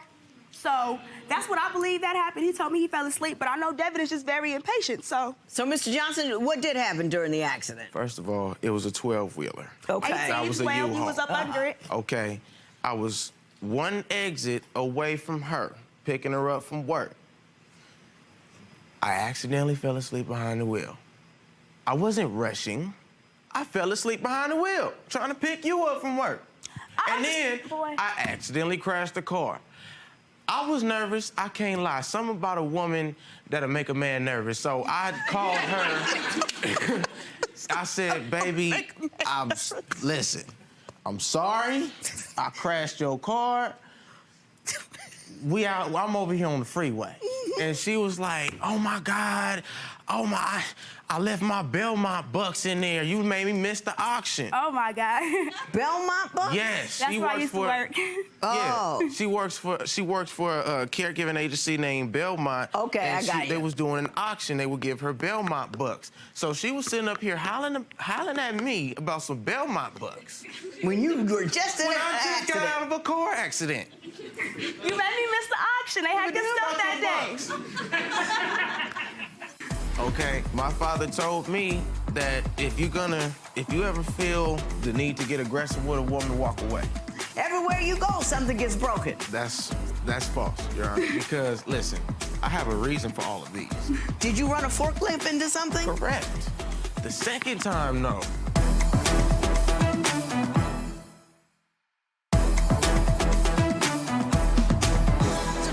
The difficulties. I want to know what's good about it. So I'm going to start with you, Ms. Hamilton. I want you to give me the best 30-second sales job on why Mr. Johnson, above all other men that you've known and seen and dated, is the one for you. And I want this to be all love, all happy, all positive, no negative, and go. Well, Devin's, he's sweet to me. He's kind, he's smart, he's funny, he's goofy, he's handsome, he's talented. I don't know, Devin's my best friend. I love Devin. Nicely done. Nicely done. Now, Mr. Johnson, she has set the bar fairly high. Can you meet it? 30 seconds. Why, above all other women you've known, met, or dated, Ms. Hamilton is the one you want to spend the rest of your life with. Go. Well, she's my best friend. She, too, is goofy. She's funny. She can be a great assistant in certain areas. That was poorly done. I know. Mr. Johnson, I want to ask you a question. Do you run into stuff a lot? No. Did you run a forklift into something? Correct. Let's hear about that, sir. Okay. Once again, I get out the car. From talking with her, I can't even focus at work. We have to do numbers. We're in a warehouse, and, I got to calculate and all that stuff. Right. So while I'm doing all of this, I'm literally sitting up here daydreaming, visualizing our conversation. And this is not the first time. I'm driving, and I'm literally talking to her while driving. Not face-to-face, not on the phone. But I'm like, this I swear to God, this And as I'm turning the corner, I accidentally turned a little too hard because, I whipped you were a the little lift upset. a little hard. Yes. And you crashed the forklift. Yes. Tell me about his anger. Yeah, okay. It was one time we had got into a fight. I had said some things I probably shouldn't have said to him, but Devin thought that it was okay to break down every door in my house. He put them all back up after the fight was over and everything, but then there was another time on Halloween. We were driving, we were about to go home, and some crazy dude decided to jump out in front of our car. Devin gets out the car, chases the guy, and I'm all out the car, like, Devin, come back, calm down. It's not that serious? It's not that serious. We're right here. We're about to pull into the apartment, and he was mad. Mr. Johnson did all, you know, he even broke his hand. He broke his hand? You are very destructive. You know, messed up the forklift, your hand, the car, the doors. Everywhere you go, something gets broken. That's false, Your Honor, because, listen, I have a reason for all of these, okay? My father told me that if you ever feel the need to get aggressive with a woman, walk away. Right. At that point, we were so heated, I socked a hole in the door. Yes, it was in the bathroom door. Yes, I did it. The second time, no, that wasn't my fault. She was sleeping in the hallway, on the hallway floor. I went to go to the kitchen to go get me some water. I passed the hallway, and her hand was out, I guess. I thought I stepped on her shoe. So I picked her shoe up, and I was like, oh, okay, that was her shoe. I thought that was her hand. So I didn't toss the shoe back down. She got up, and oh man, it was Clash of the Titans in this thing.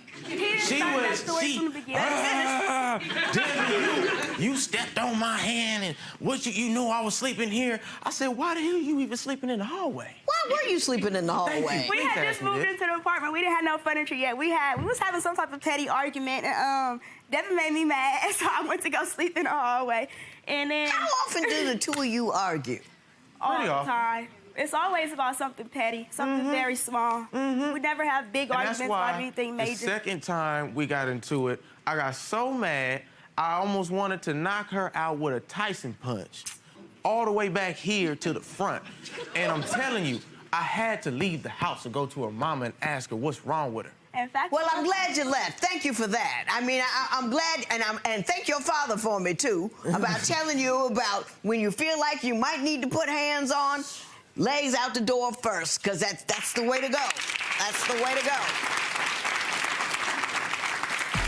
Now, Ms. Hamilton, your mother, Ms. Jefferson, is on the phone. I see narcissistic tendencies from Devin. When you say narcissistic tendencies, give me some examples. Because Devin didn't want her to go home for some apparent reason.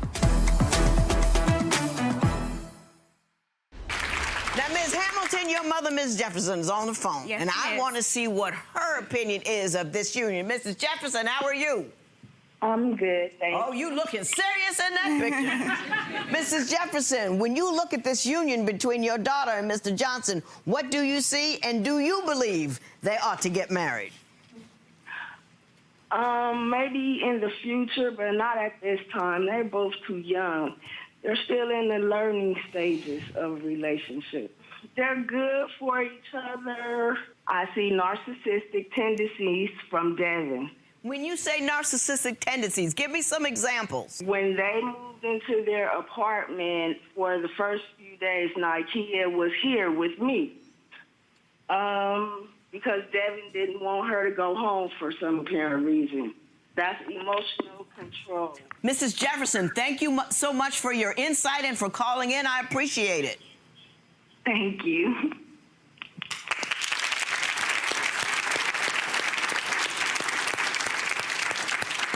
She brought up a very good point, and Ms. Hamilton, I want steady in there. Talk to me. Do you believe that he is controlling emotionally?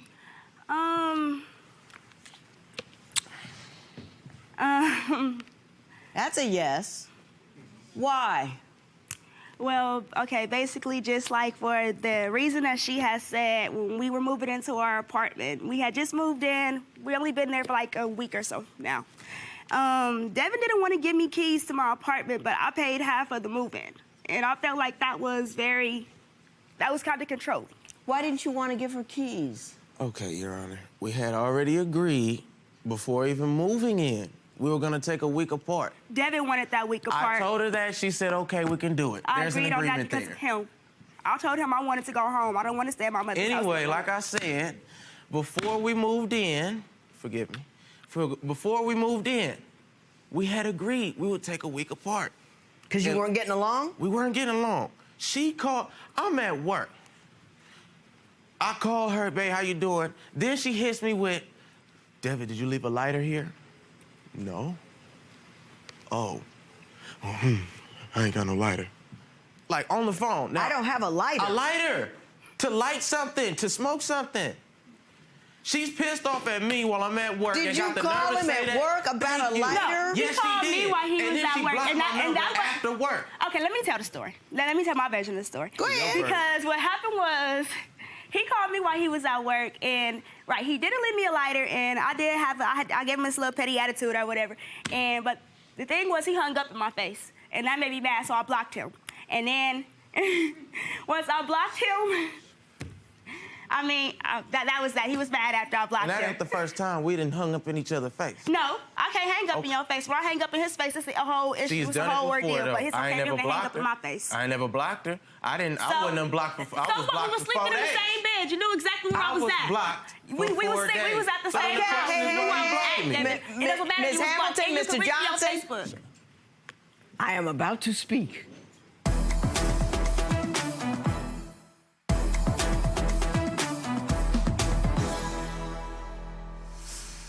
Y'all ain't got no business getting married. None whatsoever. Now, in the beginning of this proceeding, I was almost persuaded. I gave a thought to it. I was like, these are some hard-working people. They got jobs, they got direction, they got purpose. I don't get that in here a lot. And I was thinking, maybe despite their age, they might be able to hunker down and get this sucker done. And then the conversation continued, and everything just unraveled. Let me say this to you. You two are both very young. I believe that whole lot of fighting and arguing with a boyfriend is a sign to get rid of him. That's a personal thing. I never dated a dude more than a year before I married my husband. Because if you give me too much static, if I see too much I don't like, I get rid of you. Dating is for testing the waters. If the water is cold, get out. Do you know what I'm saying? Now, you may be the perfect couple for one another down the road. You may be, I think you are energetic, strong, focused. You have a sense of urgency about life and where you're going. That's a wonderful characteristic in a dude. And I think you're kind and that you're loving and that you really love this guy. But neither one of you is adult enough to engage in a successful relationship, because a successful relationship is about compromise, about understanding, about, you accept who they are for what they are. You help them adjust and grow, but you don't get mad about who they are because they come to you that way. Are you with me? Mm-hmm. Take your time, my people. Don't move in together. Take your time and date. We're applauding because you have no children. Mm-hmm. We think that is a very, very good thing. Very, very smart. Remain childless until you're married and sure. You with me on that? Impatience will kill you in the end. So I'm gonna take this. I ain't gonna tear it up in front of you because I don't want you to see that. I don't think you're bad people. I think this might work one day, but I'm just gonna slide it into my book, fold it over, and walk out with it. Y'all have a good day. This matter is adjourned. So Judge Lynn, she didn't tear up that marriage license. She just kind of tucked it away there for a minute. What are you guys willing to do now if you leave here today to kind of get back on the same page and eventually make it down the aisle? We just need to work on ourselves, work on each other, and hopefully we can make it down the aisle one day. She said you're not ready to get married just yet. At all. So what's your take on that? I think I'm gonna wait. I think I'm gonna wait. Probably past 30, maybe past 40. But I'm gonna wait. I'm gonna wait. We ain't got no kids right now. I got a lot of things on mind. A lot of things.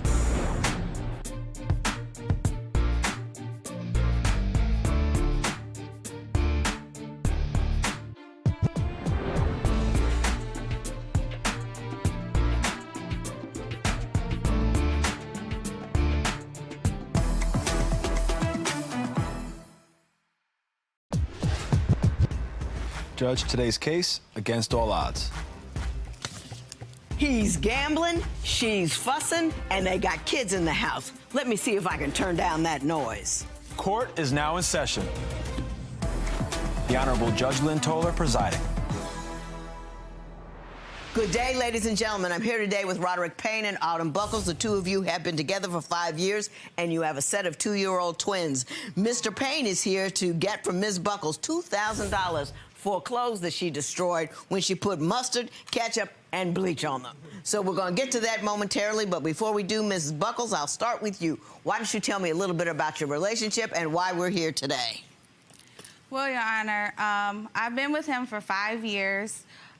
We do have a lot of different issues. One is the biggest issue is gambling. His gambling, I feel like he gambles everything. His money, his relationships with me, his relationships with other people, and I'm just tired of it. She's exaggerating, Your Honor. She's exaggerating. You don't gamble that much? I don't gamble that much. I quit gambling. You did? But when? For the most part. For the most part? For the most part. So you cut down? I cut down. Okay. Even when she says gambling, yeah, we had a time I was gambling, but it was like, it was my money though. And I got it from the casino. So Your if Honor. I won it at the casino, of course, let me go back and see if I can do something. Explain that to me. Okay, for example, we went to the casino, I had got my school money. Yeah. Hang on, I'll get back to you. Go ahead. So I had got my school money. So then I went to the casino. Me and her went to the casino. I put a $20 bill in there, and it turned into $9,000. When I got the $9,000, now look. Playing slots? Playing slots now. Now look, it's a Lucky Diamond. But I also had one prior to that too, because I was around like 12,000, right? And so the thing was, my mistake was, which I admit to, was that I was going back to the casino to keep winning. You know what I'm saying? And I ended up losing. I didn't lose everything though. And I always been home with my kids. I always been taking care of my kids. I always make sure Did you she's walk straight. out up or down? Which time? Exactly. The time that you made the $9 grand. I walked up. I was up. The thing was, I kept going back, and I wanted to make more. You know what I mean? And because that's what it is when you. But it's not. I can't even so much say I'm gambling though, because I've done it. You know what I mean? And I make money doing it. I play poker. I play all type of games, blackjack. But so for the most part, I'm going. I went. But when I lose the money, right? Let's just say I lost the money. Now. You did lose the money. Okay. So what I'm saying is, me and her, we communicate about it, and so let's just say we get into an argument about something. Let me say it like this. I had a problem gambling, and with Autumn, she takes things and she goes 1,000 with them. She goes too fast with them, and sometimes she'll start arguments with me that lead to natural disasters for us and for our relationship. For example, it could be something small, and it's minuscule, because look, the $9,000 is a lot, but as long as our kids is taken care of, and as long as our kids is taken care of, as long as they got diapers, as long as we eating, then it's not like I'm gambling all the money. Yeah, I've lied to her before and said I paid the rent and used that to go gamble with. You know what I'm saying? But and you don't consider that a problem? Okay. That was only one time. One time. Okay. You know? Ms. Buckles, why do you consider his gambling a problem? Well, I want to tell you a little bit more about that story, the $9,000. Okay. He was supposed to let me hold the money to save. Now, he kept pushing it off. I'm like, okay, as the days go by, I'm like, are you gonna let me put up the money, put it in the account or something like that, you know? He's like, yeah, as days go by. Now, I don't need an hour-by-hour report. Let's get to the end of it. So, like 3 days went by, and I was like, okay, this is fine. Oh, where's the money? We need to save it, because I know how you are, this and that. He spent it all. He went back up to the casino and gambled all the money. When we finally got like... One, it wasn't 3 days, it was 2 weeks. About 2.5 weeks. But you ended up giving it back to the casino, though, right? Giving it back, but it was kind of like a roller coaster effect, because we didn't make money and paid bills off the casino. You know what I'm saying? So it's like, of course, sometimes, yeah, I mean, I guess I lost some of the money, but if you look at it over the 2-week span, we made the money back. You know what I'm saying? We was able to take care of things, so I didn't see it as an issue. Okay. What other issues do you say Mr. Payne is gambling with your relationship? Well, make a long story short... Too late.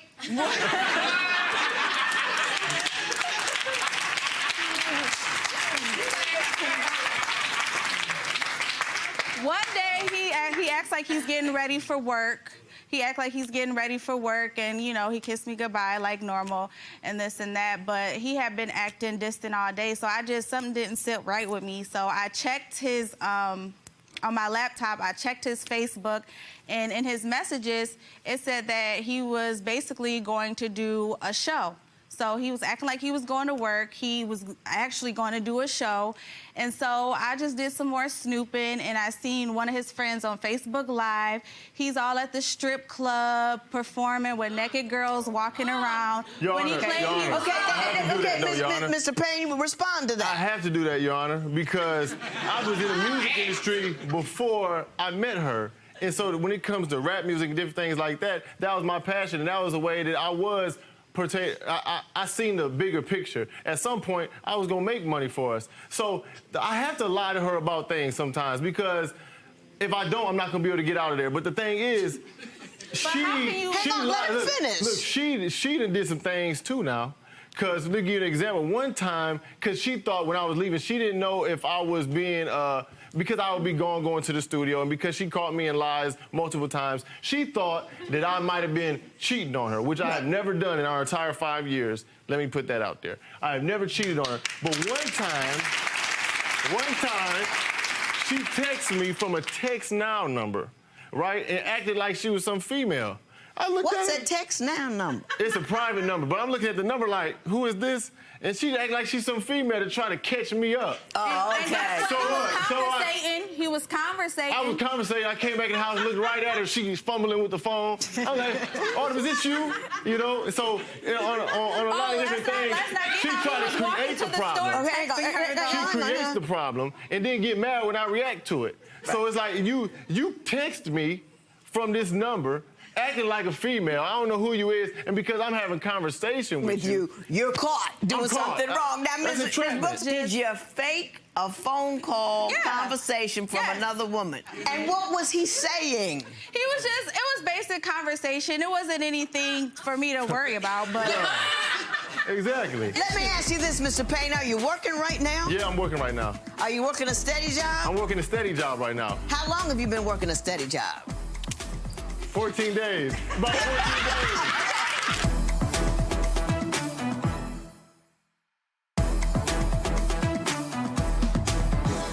When you constantly lie to somebody and you make them feel uneasy about a lot of stuff, they want to know the truth, because it's like, I could never get the truth out of him. I can never get the truth out of him. Well, let me take a position for a minute, Mr. Payne.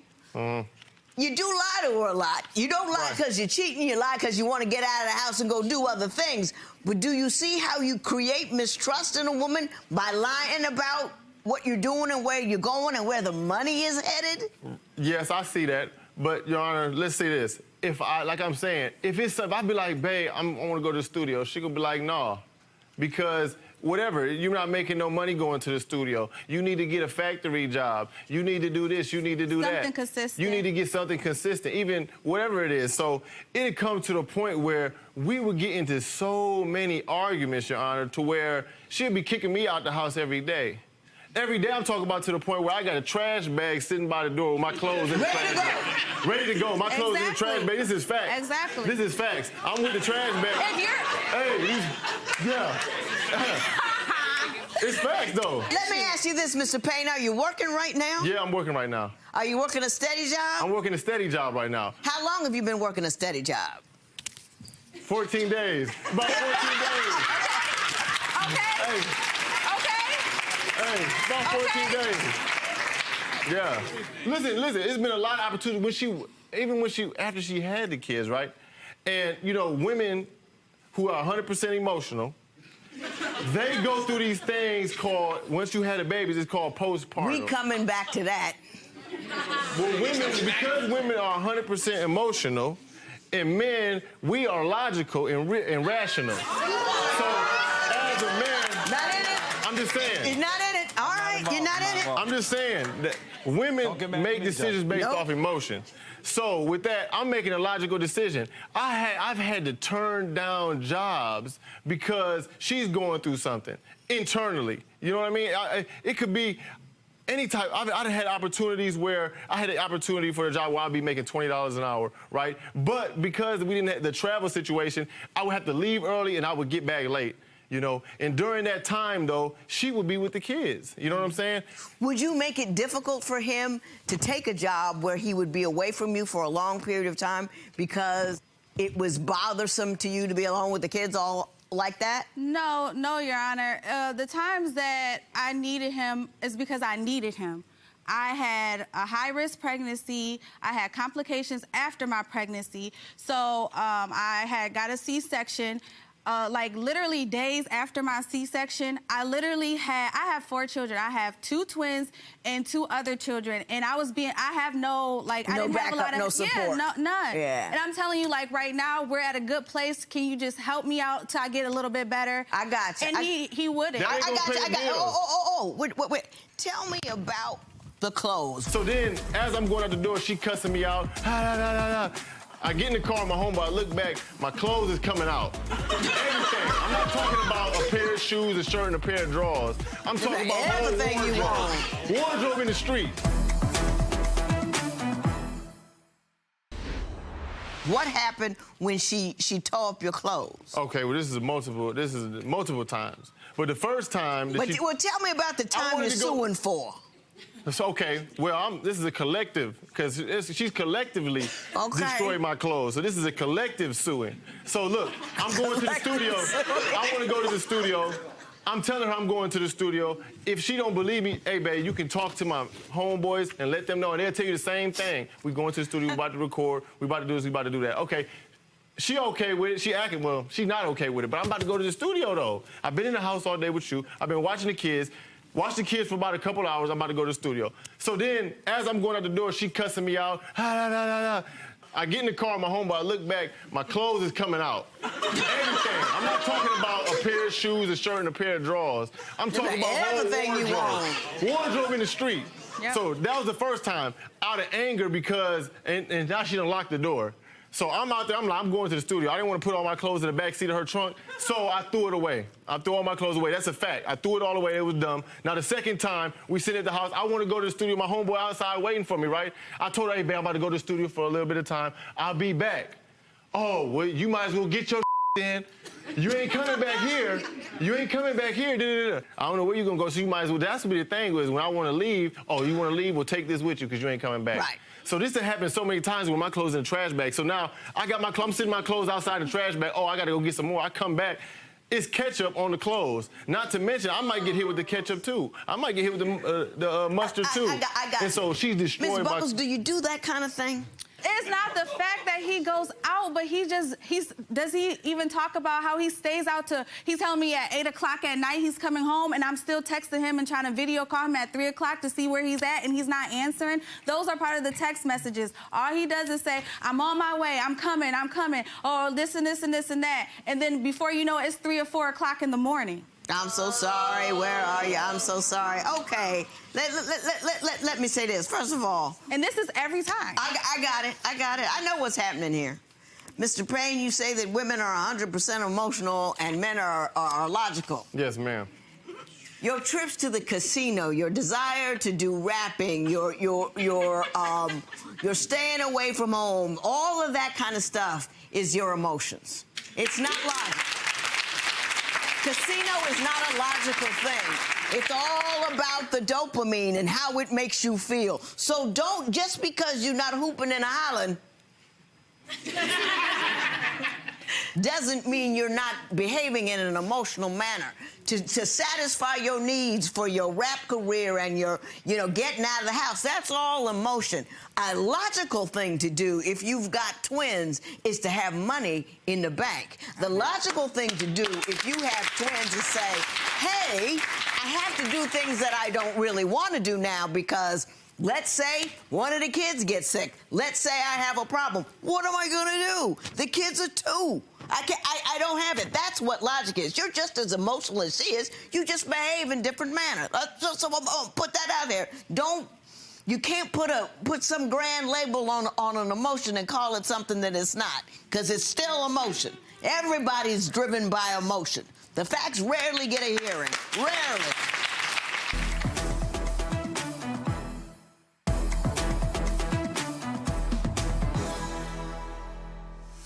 Now I'm gonna fuss at you. What you're doing in order to secure your relationship is tearing it apart. Yes, he lies a lot. Yes, he's doing the wrong thing. But you becoming an ongoing irritant, yelling, screaming, fussing, only exacerbates the problem. It makes it worse. It doesn't make it better.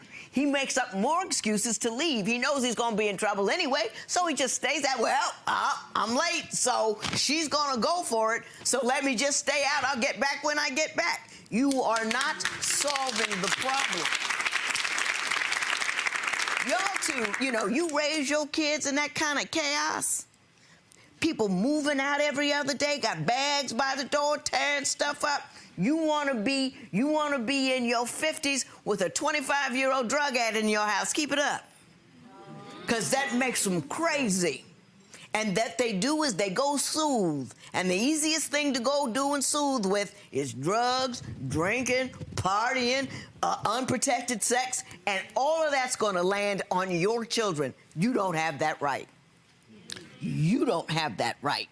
You don't have the right to make the mother of your children crazy. You don't have the right to make the mother of your children insecure. You don't have the right to say, I'm comfortable with a 14 days worth of job and nothing in the bank, and I can spend all my extra money at the casino because I'm confident things are gonna work out. You don't have that right.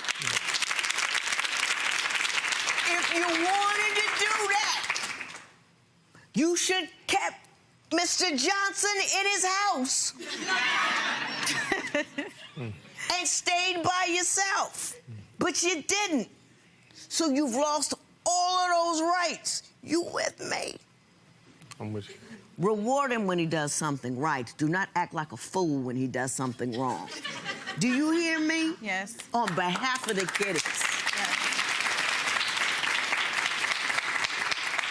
I'm not going to award you any money, Mr. Payne. Yeah, you could get hit for all of that, Mr. Payne, but she got 4 kids in the house and you've worked for 14 days. There's no way in the world I'm taking money out of those babies' bellies to give you money for stuff that she's been doing on and off forever. Stop it. That is the stupid tax. You know all that money you want him to keep and have? You're tearing it up and throwing it down the toilet every time you tear up his clothes. Y'all with me? There will be no recovery in this matter. It is so ordered.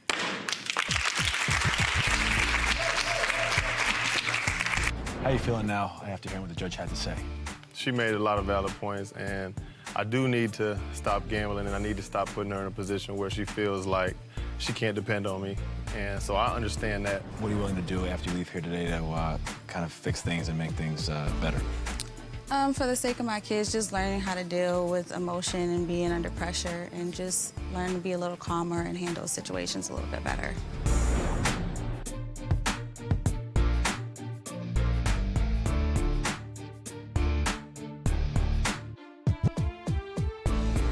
Follow us on Instagram for additional content from this case and preview our next all-new episode.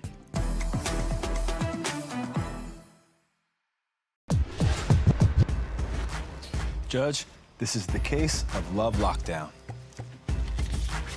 Sonograms, side chicks, and sexually transmitted diseases. This case has just about every wrong thing you could think of. Court is now in session.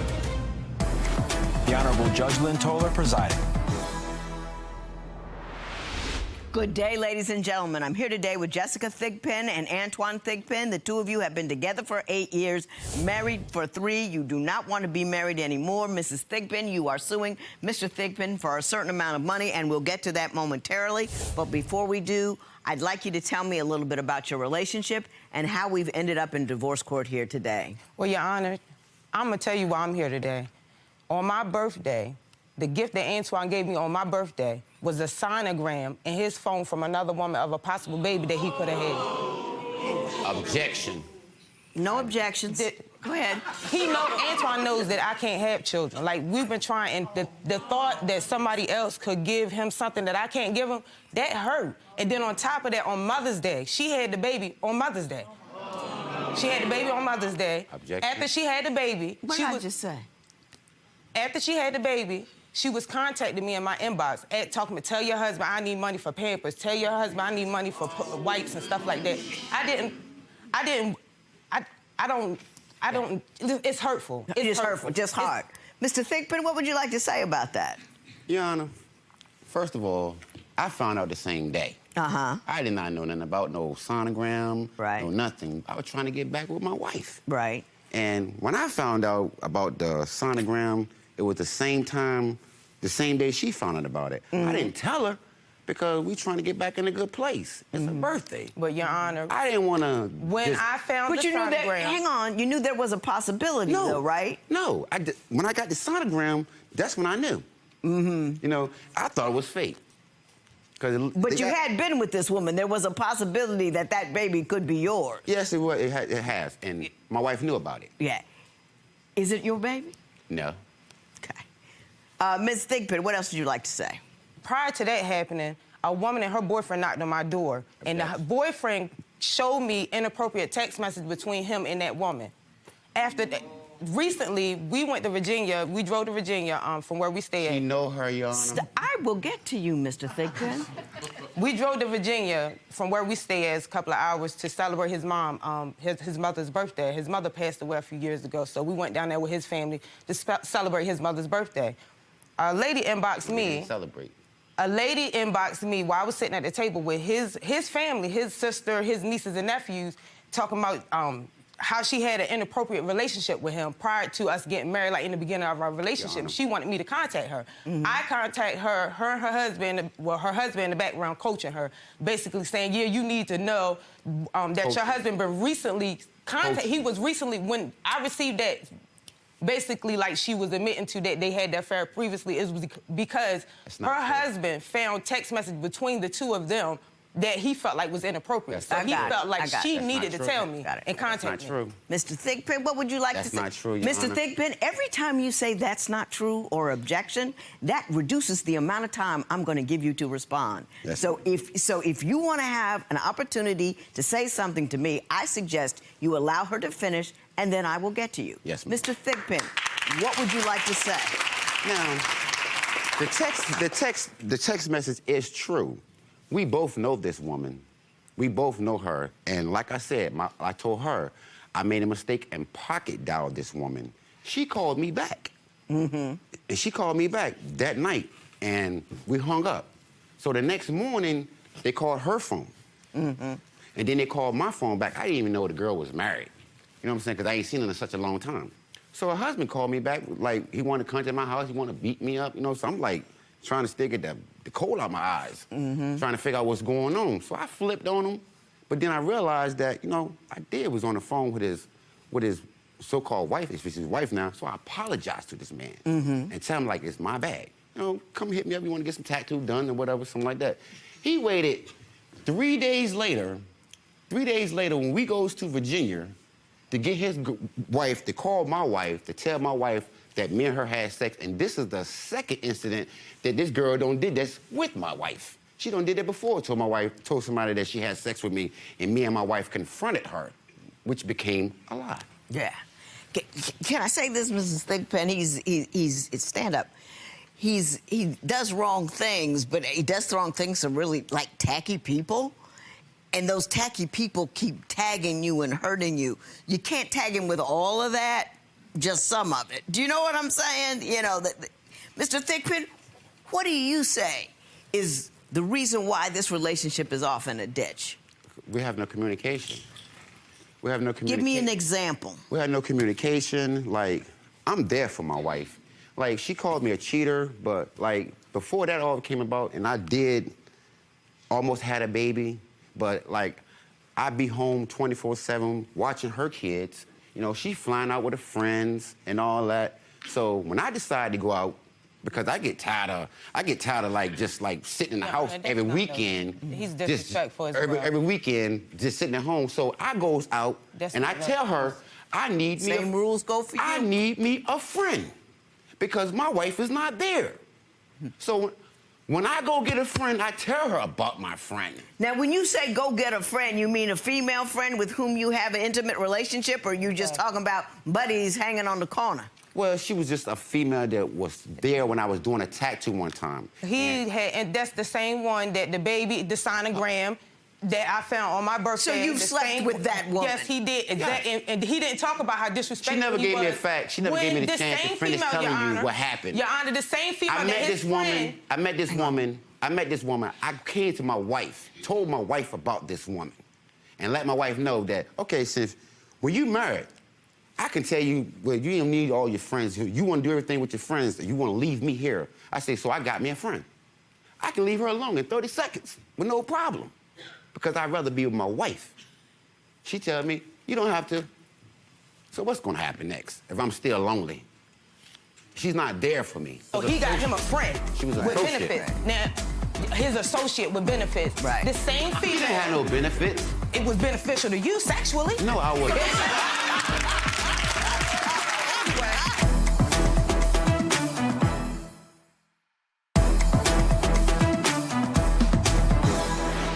Mrs. Sigbert, he says that you're not there for him, and that's why he wanders a bit.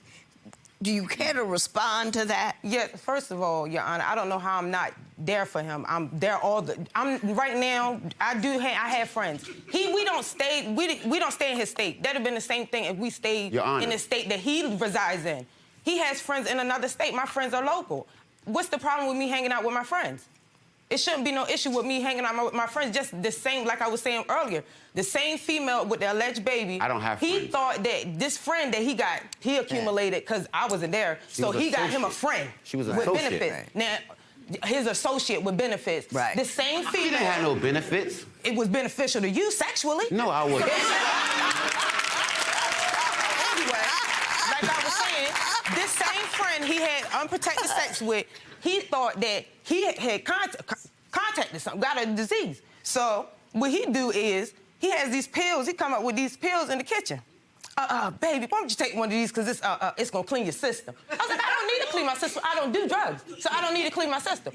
Just take one, I'm gonna take one with you. So he took the pill. I said, well, that's on you. I'm not taking it. I don't need drugs. a pill. I don't know what it is. I don't need to take it. I don't do drugs. So I sit my drink down, walk in the other room, come back, drink my drink. Down the line, after everything happened with the baby or her having the baby and everything, he tells me that he put the pill in my drink for me to drink the pill. Mr. Thigpen, what was that pill? It was a what? It was a pill for chlamydia. So you had chlamydia and you knew it? Well, I didn't know it. But you thought you had chlamydia? I thought it did. So I go to the doctor, you know. I want to get back with my wife. I want to make sure I'm clean. I don't want to take her nothing, you know. Oh, that don't even sound good. There's no excuse about what I did, because after I did what I did, I can't take that back. But you can at least be truthful.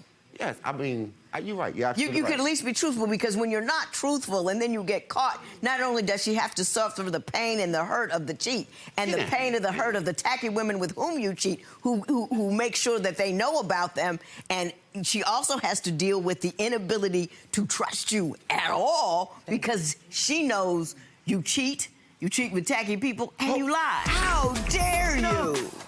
You know what, Mr. Thigpen, I'm gonna invite you to leave. Goodbye.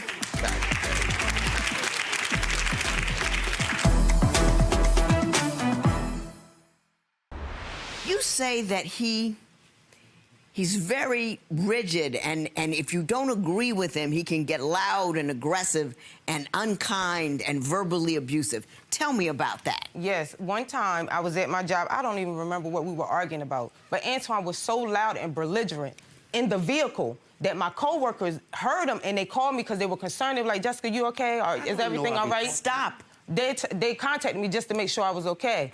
And then recently, his called him to contact him because he needed some money, to borrow some money or whatever. So my response to him was, when the next time you get paid, it wasn't because I wanted him to pay me back. It was because I wanted to make sure he had enough money to last until his pay period. I didn't have a chance to explain. He flipped out. What you mean? What do you mean? You stupid B, da-da-da-da-da, you dumb this, you dumb that. This is every argument that we have. She's making that up. What do you have to say about that? About the disrespect, for Your Honor. Now, okay, I get that. Now, I'm not going to sit here and say that I do not call her out her name. You feel me? But that's just like you as a woman. You're not gonna let your husband call out your name. You're not gonna let anybody else call out your name. So how come you wanna be a queen at home, but when you step out, when you're having random conversations with your friend, they can call you out your name all you want to? Okay. It's got nothing to do with you. I'm talking about your behavior with her. No. Now, no. What do you mean, no? I say what I say when I'm mad. Yeah, I understand that, but I want to talk about what you say and why you say it and why you think that's okay. I never said it was okay. I never said it was okay. I say I don't understand why she has such a problem with me calling her out her name when I'm mad. When she sit around her friend, they call her out their name all day. I'll explain it to you. You're her husband. You're the man with whom she is supposed to feel safe and secure. You're her home base. You're her soft place to fall. You're the guy that's in her corner, behind her, and everything you say to her. She's the guy that she picked out of all others. Everything you say to her reverberates in her head because you're the guy who's supposed to love her and care for her. So when you're nasty, when you're rude, when you're out of pocket, when you call her out of her name, it hurts her in a way that nobody else can because you have that ability. That's why. I believe that. I believe that. I mean, I believe that in somewhat way because I believe that a woman, period, is not going to let nobody call out her name. Oh, you don't know anything about that at all. I've been a woman for 60 years, and I'm telling you, you don't know what you're talking about. If she carries herself a certain way. I'm telling you, you don't know what you're talking about. That's not true. Because I'm not going to let anybody call me out my name. Whether he's my friend. What's that got to do with you being less than an honorable man in the home you share with your wife? Because what's that got to do with anything? When I try to be honorable, a man to her, I don't get the same thing from her. I don't get the same. So here's what I'm asking you. When I'm mad, so this is cool when, okay, you want to go through my phone, but like, Mrs. Emoji here, she all up in every guy's inbox, all up in every guy's page, and then when I ask her, I don't know. Please tell him, tell him show some. So I'm lying? Antoine, I'm lying. Thank you. Don't do I'm that. lying. Mr. Thickpen, you know, you're a subject shifter. Whenever you get called on anything, you don't stand there and discuss that thing. What you do is you go and look and find, well, she did. It's like Donald Trump and Hillary's emails. Because, Your Honor. But she had emails. But she had emails. Your Honor, that's because for the first 6 years, I was that person. I got tired. Fed up. How much more can I take? Because I'm a man?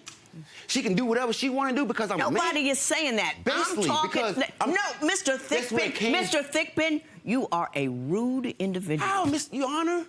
You won't let me finish speaking. I'm sorry. And I'm a judge. You're right. You're absolutely right. You know what I mean? And I know how you come off at home. Not like correct that. at all. Not like that, Your Honor. Not like that. It seems to me that you don't hear her hurt at all. You can't address what you've done wrong because you're so busy saying she's done wrong.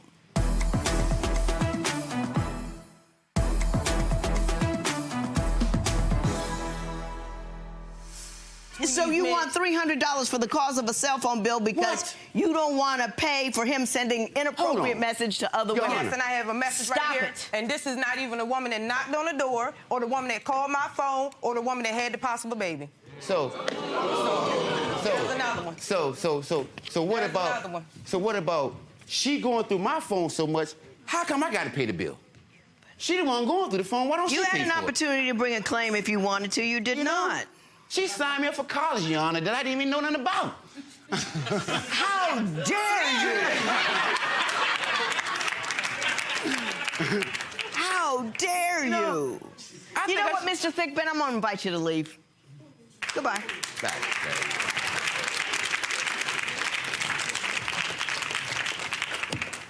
I'm not going to give you $300 because you ain't leaving him, and I know that. And you and I are going to have a conversation woman to woman. You get in a situation where you're married to a guy and you kind of feel like this is where I am, this is where I'm stuck. And he does a little bit wrong and then a little more wrong and then a little more wrong. And he kind of slow walks you into darkness and a hell that you never would have signed up for had you known about it to begin with. Might I ask you to find some personal strength, I want you to go to a counselor. I don't want no marriage counseling here. I want you to go to a counselor because you're a beautiful woman, you're an intelligent woman, you're a capable woman, and there is absolutely no reason why you should have to live in the dark of a relationship where a man runs around, brings you home diseases, runs around with tacky people who cause you all kinds of drama and pain. And I just don't think that, I think that people who get stuck in the dark of a relationship don't even know where the door is anymore. Do you understand what I'm saying? I'm not telling you to leave. I just want you to know where the door is. I want you to have the capacity to go should he be at it again. I want you to have the ability to leave if this continues because you've earned more than that. And let me tell you something else. All of those names he calls you and stuff, that chips away at who you are. It chips away at your self-esteem. And one day you start to believe it. You may have started to believe it already, which might be the reason why you can't go. I know you have a lot of time invested in him, and I know maybe you won't leave at all. But go into counseling so you just don't have to live the dark that he spews in your direction. Are you with me on that? Yes, ma'am. Go to counseling so feel better about yourself. So even if you don't leave him, you don't live all that negativity. Because, 20 minutes, I couldn't even take it. Do you know what I'm saying? You know what I mean? And he's never hurt me, but he's just an unpleasant, rude and raggedy individual. You love him. He probably has some good qualities. I bet you he's good at some things. He must be good at something. And I bet you he loves you and does nice things for you on occasion and all that kind of stuff. But what I saw here today was a frightening thing. It just, I don't want you to live in the dark, that's all. I just want you to know where the door is, even if you don't need to use it. You with me on that? Yes, ma'am. There will be no recovery in this matter. It is so ordered.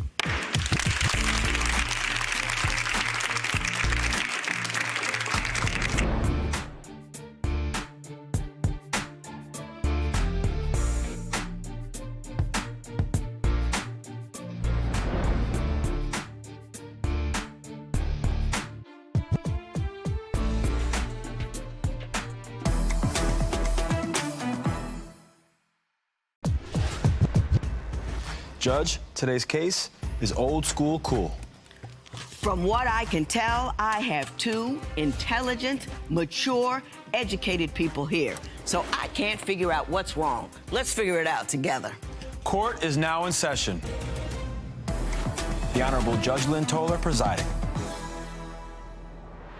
Good day, ladies and gentlemen. I'm here today with Kimberly King and Dwayne Patrick. The two of you have been together for a brief 11 months. You do not believe you're going to make it any further. Ms. King, you are looking for a certain amount of money from Mr. Patrick, and we will talk about that momentarily. But before we do, I'm going to start with you, Ms. King. Why don't you tell me a little bit about your relationship and why it's ending? This man, he has a problem with that I look much younger than what I am. Constantly accused of being cheating on him, which I don't cheat on him. I done had several incidents where a gentleman that be in my building had to approach him about accusing us of each other. Right. He told him, you have a good woman, why are you putting her through that? Just, let it be. Right. But, it was ongoing. I get accused all the time. I don't do anything. I changed my whole life around just to settle down with Mr. Patrick. But, I guess it's not good enough. I don't know what else I can do. You don't know what else you can do. Right. Mr. Patrick, do you believe that she's creeping on you? As far as physically, no. Yeah. So what do you believe she's doing? Well, since she put it that way, she talk and text with other guys. Uh-huh. And what kind of things does she say in these conversations? Well, the conversation is mostly coming from them. Uh-huh. And that's between the phone and the social media. Right. She, some of them had made sexual advances. Right. And I'm like, what was my comment back? It's not your comment, it's the fact that it's disrespectful. Yeah. Why do you... Excuse me, hang on, Ms. King, let me ask you this. Yeah. Do you believe that she invites that conversation by her behavior? I don't know how her behavior is around them, Your Honor. But I just know the fact. I'm never around them. The fact is, yes, she's around them because those same guys are in the same organization that she's in. Okay. Let me tell you a little secret about men, Mr. Yes, Patrick. ma'am. Just a little bitty one. They will chase women. Oh, that's They don't need any encouragement. They don't need an invitation. Right. They will slide into your DM. You won't know them from Adam, and they'll try to get some. What you have to do, if you have an attractive woman, which you do, right? Beautiful. Thank you. I would tell your age, but I don't know if you're cool with that. Go. 52 years old, and she's gorgeous. Guys are gonna throw at her. What was her response when they throw? She might say something like, "You funny." No, it's not funny. It's disrespectful. And why would you still continue to have a conversation with them? Now, first of all, you in a relationship with me. Right. It's not an open relationship. Right. So why is this conversation going on, and why does it still carry on? It don't, and I do What not do you initiate. say your responses are to these men that I do say they funny because, first of all, they know I'm in a relationship because the places that I go, far as I'm talking about the organization, he goes to those things just as well. So they know who he is just as well. But what he's saying is not true. I don't entertain it. Yeah, it's saying you funny, and that's it. That kill a conversation right there. That's not a hard check. Right. He's looking for a hard check. If you would give him a hard check, don't you think that would make him feel a little better? A hard check is block them. That's a hard check. Because that conversation that shouldn't even be going on. You block them. Do you block your exes on Facebook? No, because we was laying in the bed one day and you was sitting there in the bed telling me look at one of their pages. For what? Why do you do that, Mr. Patrick? No, we laying right there and we was on his phone trying to find a place to eat. Right. You know, and yeah, Shaniqua. Yeah, want to know, can he talk? Talk about what? But if that was me, he would have went from 0 to 100 like he do anyway. Well, I want to know what Shaniqua wanted with you last night. Shaniqua is just a friend. I have never even You should have told Shaniqua she shouldn't be calling you, period. No. We are not together. Well, why don't you we always do a take hard checking? Yeah. Block Shaniqua. Yeah. Because we are not together. Right. Your Honor, we are not together. We have not been together. We have not even talked. For how many days? Over a week. No, he's lying. We have not even talked. No. Who hasn't talked for a week? Me and her. No. Oh. She said it was over. It was done. She told me life goes on. Yeah, but you were laying in the bed when Shaniqua called, right? So that don't look over to me. Right. But we were laying on the bed, was watching TV. Just trying to find somewhere for carry out. It wasn't that laying in bed like you say it was going on. It wasn't nothing like that. No, not like that. Wasn't like that. This is not the first time we took no break of talking to each other, but I guess in this break right here, he decided that he wanted to venture out. But like I said, if it was me, it would have been something totally different. Right. I think I see where we are with that. You also have a complaint, Mr. Patrick, that you say she doesn't treat you like a king, that she's inconsiderate. Yeah. What do you mean by that? Give me some stories. It's like, I will do whatever for her. Like what? You said you've made concessions. What kind? I mean, one of them, I stopped drinking. I mean, completely. Not just in her company. I stopped drinking because she is in recovery. Oh. See? Did he do that? Yes, it's called sacrifice. Did he do that, Miss King? That sounds awful. That's what he said, but I'm just saying, but when we get mad, he'll go to drink, so he ain't do it for me, he just did it for the time being. I drank one time in that whole time since we've been together, and that's because but that was that one little drink. That one little other drink, than that, I have not touched at all. That's a huge concession, Ms. Gang. And you know it, you smiling. You smiling. Yeah, I'm not going to deny that. What is the most suspect thing she's ever done that causes you to look through a phone and be concerned? I will answer that. Every time she's with me, her phone is on silent. So what? That's my phone. No, I don't have to have my phone on ring. Not vibrate, silent. And I'm like, why is your phone always on silent? Now, my phone is never on silent. Because you're an on-call maintenance man. No. That's my personal phone. They don't use my phone. I have a work phone. They do. I have a work phone. You but do. my phone is never on silent. It's always laying there. They do call your She work has the code phone. to my phone. I don't. So I mean, throw it down. but her phone is on silent. I only went to her phone one time. And what'd you find when you went through? Oh, Go. I sure will. That she had talked to 3 men. Right. One of them being the one that she was talking about earlier, where he said this and had that. He's the same one that was trying to get at her. Trying. But he's gonna come tell me that she's a good woman, this and that and that. I mean, really? Why should I care about what you're saying? You the same one that was trying to get at her. Right. The other one was her ex. She asking him, I seen this going back and forth, where you at? What you doing? He said, I miss you. She said, I miss you back. But we in a relationship. Oh, yeah. The third one, this other guy, he tells her he love her. You know what she said? That's nice. So he texted me, asked me where was I at. So I said I'm in a meeting. He texted me back, say, yeah, right. So I'm like, yeah, right. So I had to call him, put it on speaker so he can hear what the person in the background is saying, just to prove that I'm in a meeting.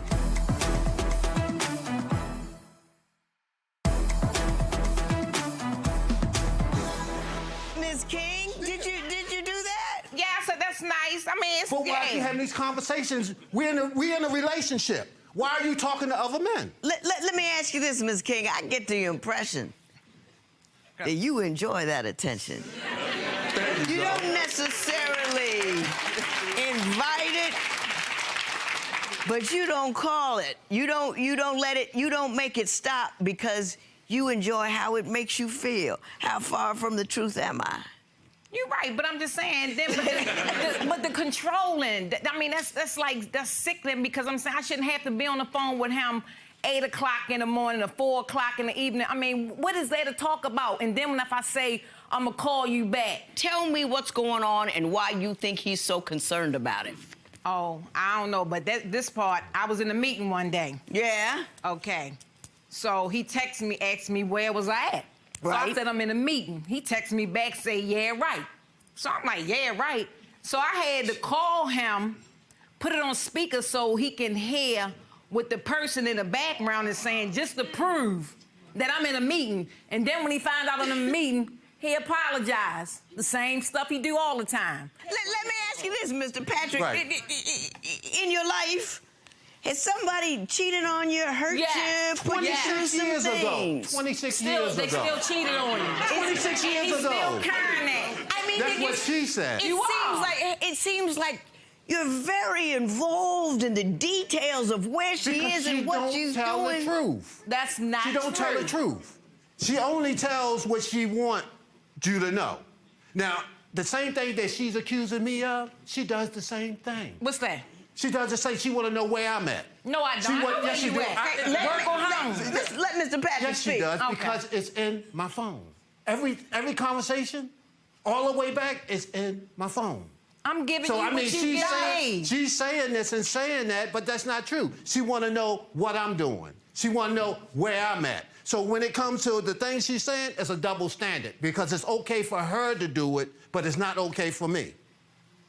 That's how that goes. Mr. Patrick is angry. I am. Very angry. That's what he did. Because she's not telling it all the way it is. I don't ask you and where like you last are. night. But do you okay, maybe she's a little vague with the fact she's not all that together.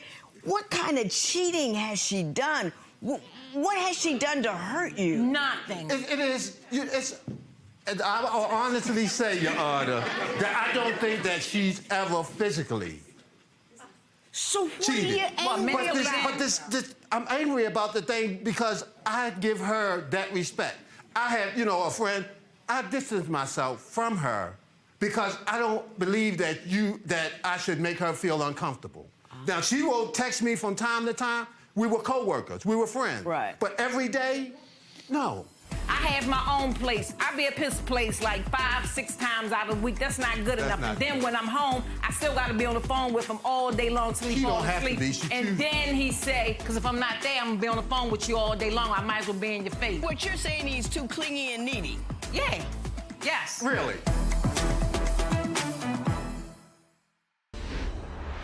In large measure, the author of your own angst, I think that the extent to which you enjoy male company, and I think guys are shooting at you all the time, and you don't put that on a strong halt, a strong check, or a strong pause, is messing with his head.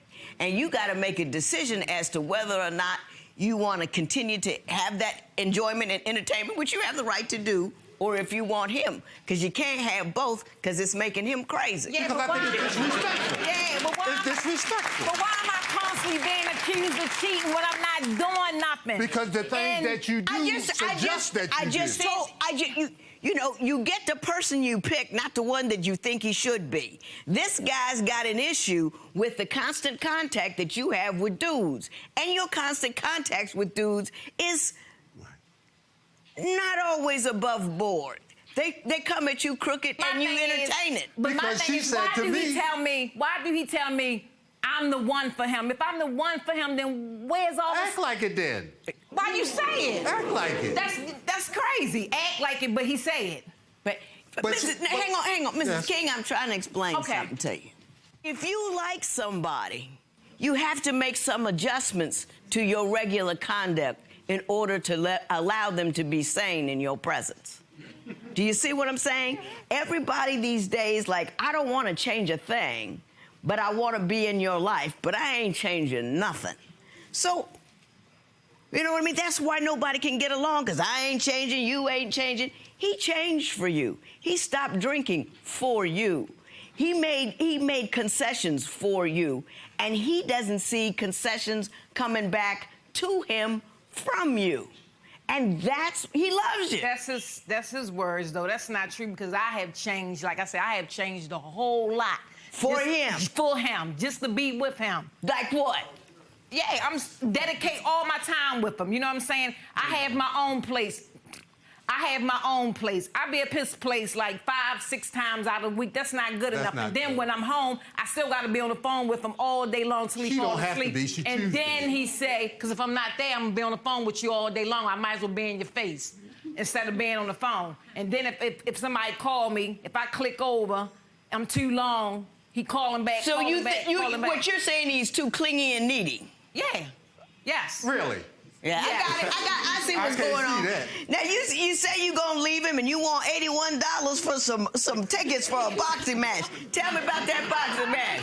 No, that's another incident. We went to the fight, right? We had a nice time at the fight. Yeah. Go back to his place. He get up 8:30 in the morning, make breakfast. 8:30 in the morning, mind you. So we still out at the fight late. So we eat breakfast. So we laying down there looking at Lifetime.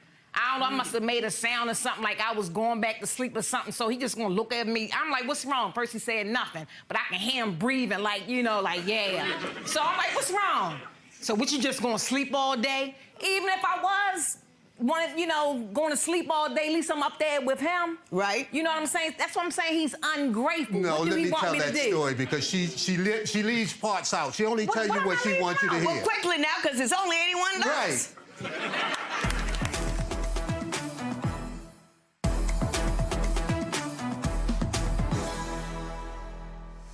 Each time she would come up there, I would fix something to eat, she'd take a bite, go to sleep. Now, this is an ongoing thing. Now, you say you spending time with me, you're not spending quality time, you just come up there and go to sleep. I work.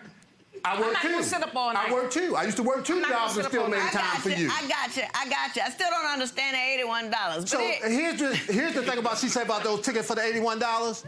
I mean, I got that in my phone too. She sent a picture. She said, well, of these tickets, and said, Happy Father's Day. Yes. That's what those... I don't get it. Those tickets were a Father's Day gift. Yes. Because you're a father? Yes. So what's the problem? But, I mean, she's saying the $81 for the tickets, they were a gift for Father's Day. I got you. Was there a gift for Father's Day? I I mean, so was those diamond earrings for Mother's Day that's in her ear. I got you. I'm there. So, I mean... I got it. I'm all done. Ms. King. Yes, ma'am. He don't want much but you. That's all I No.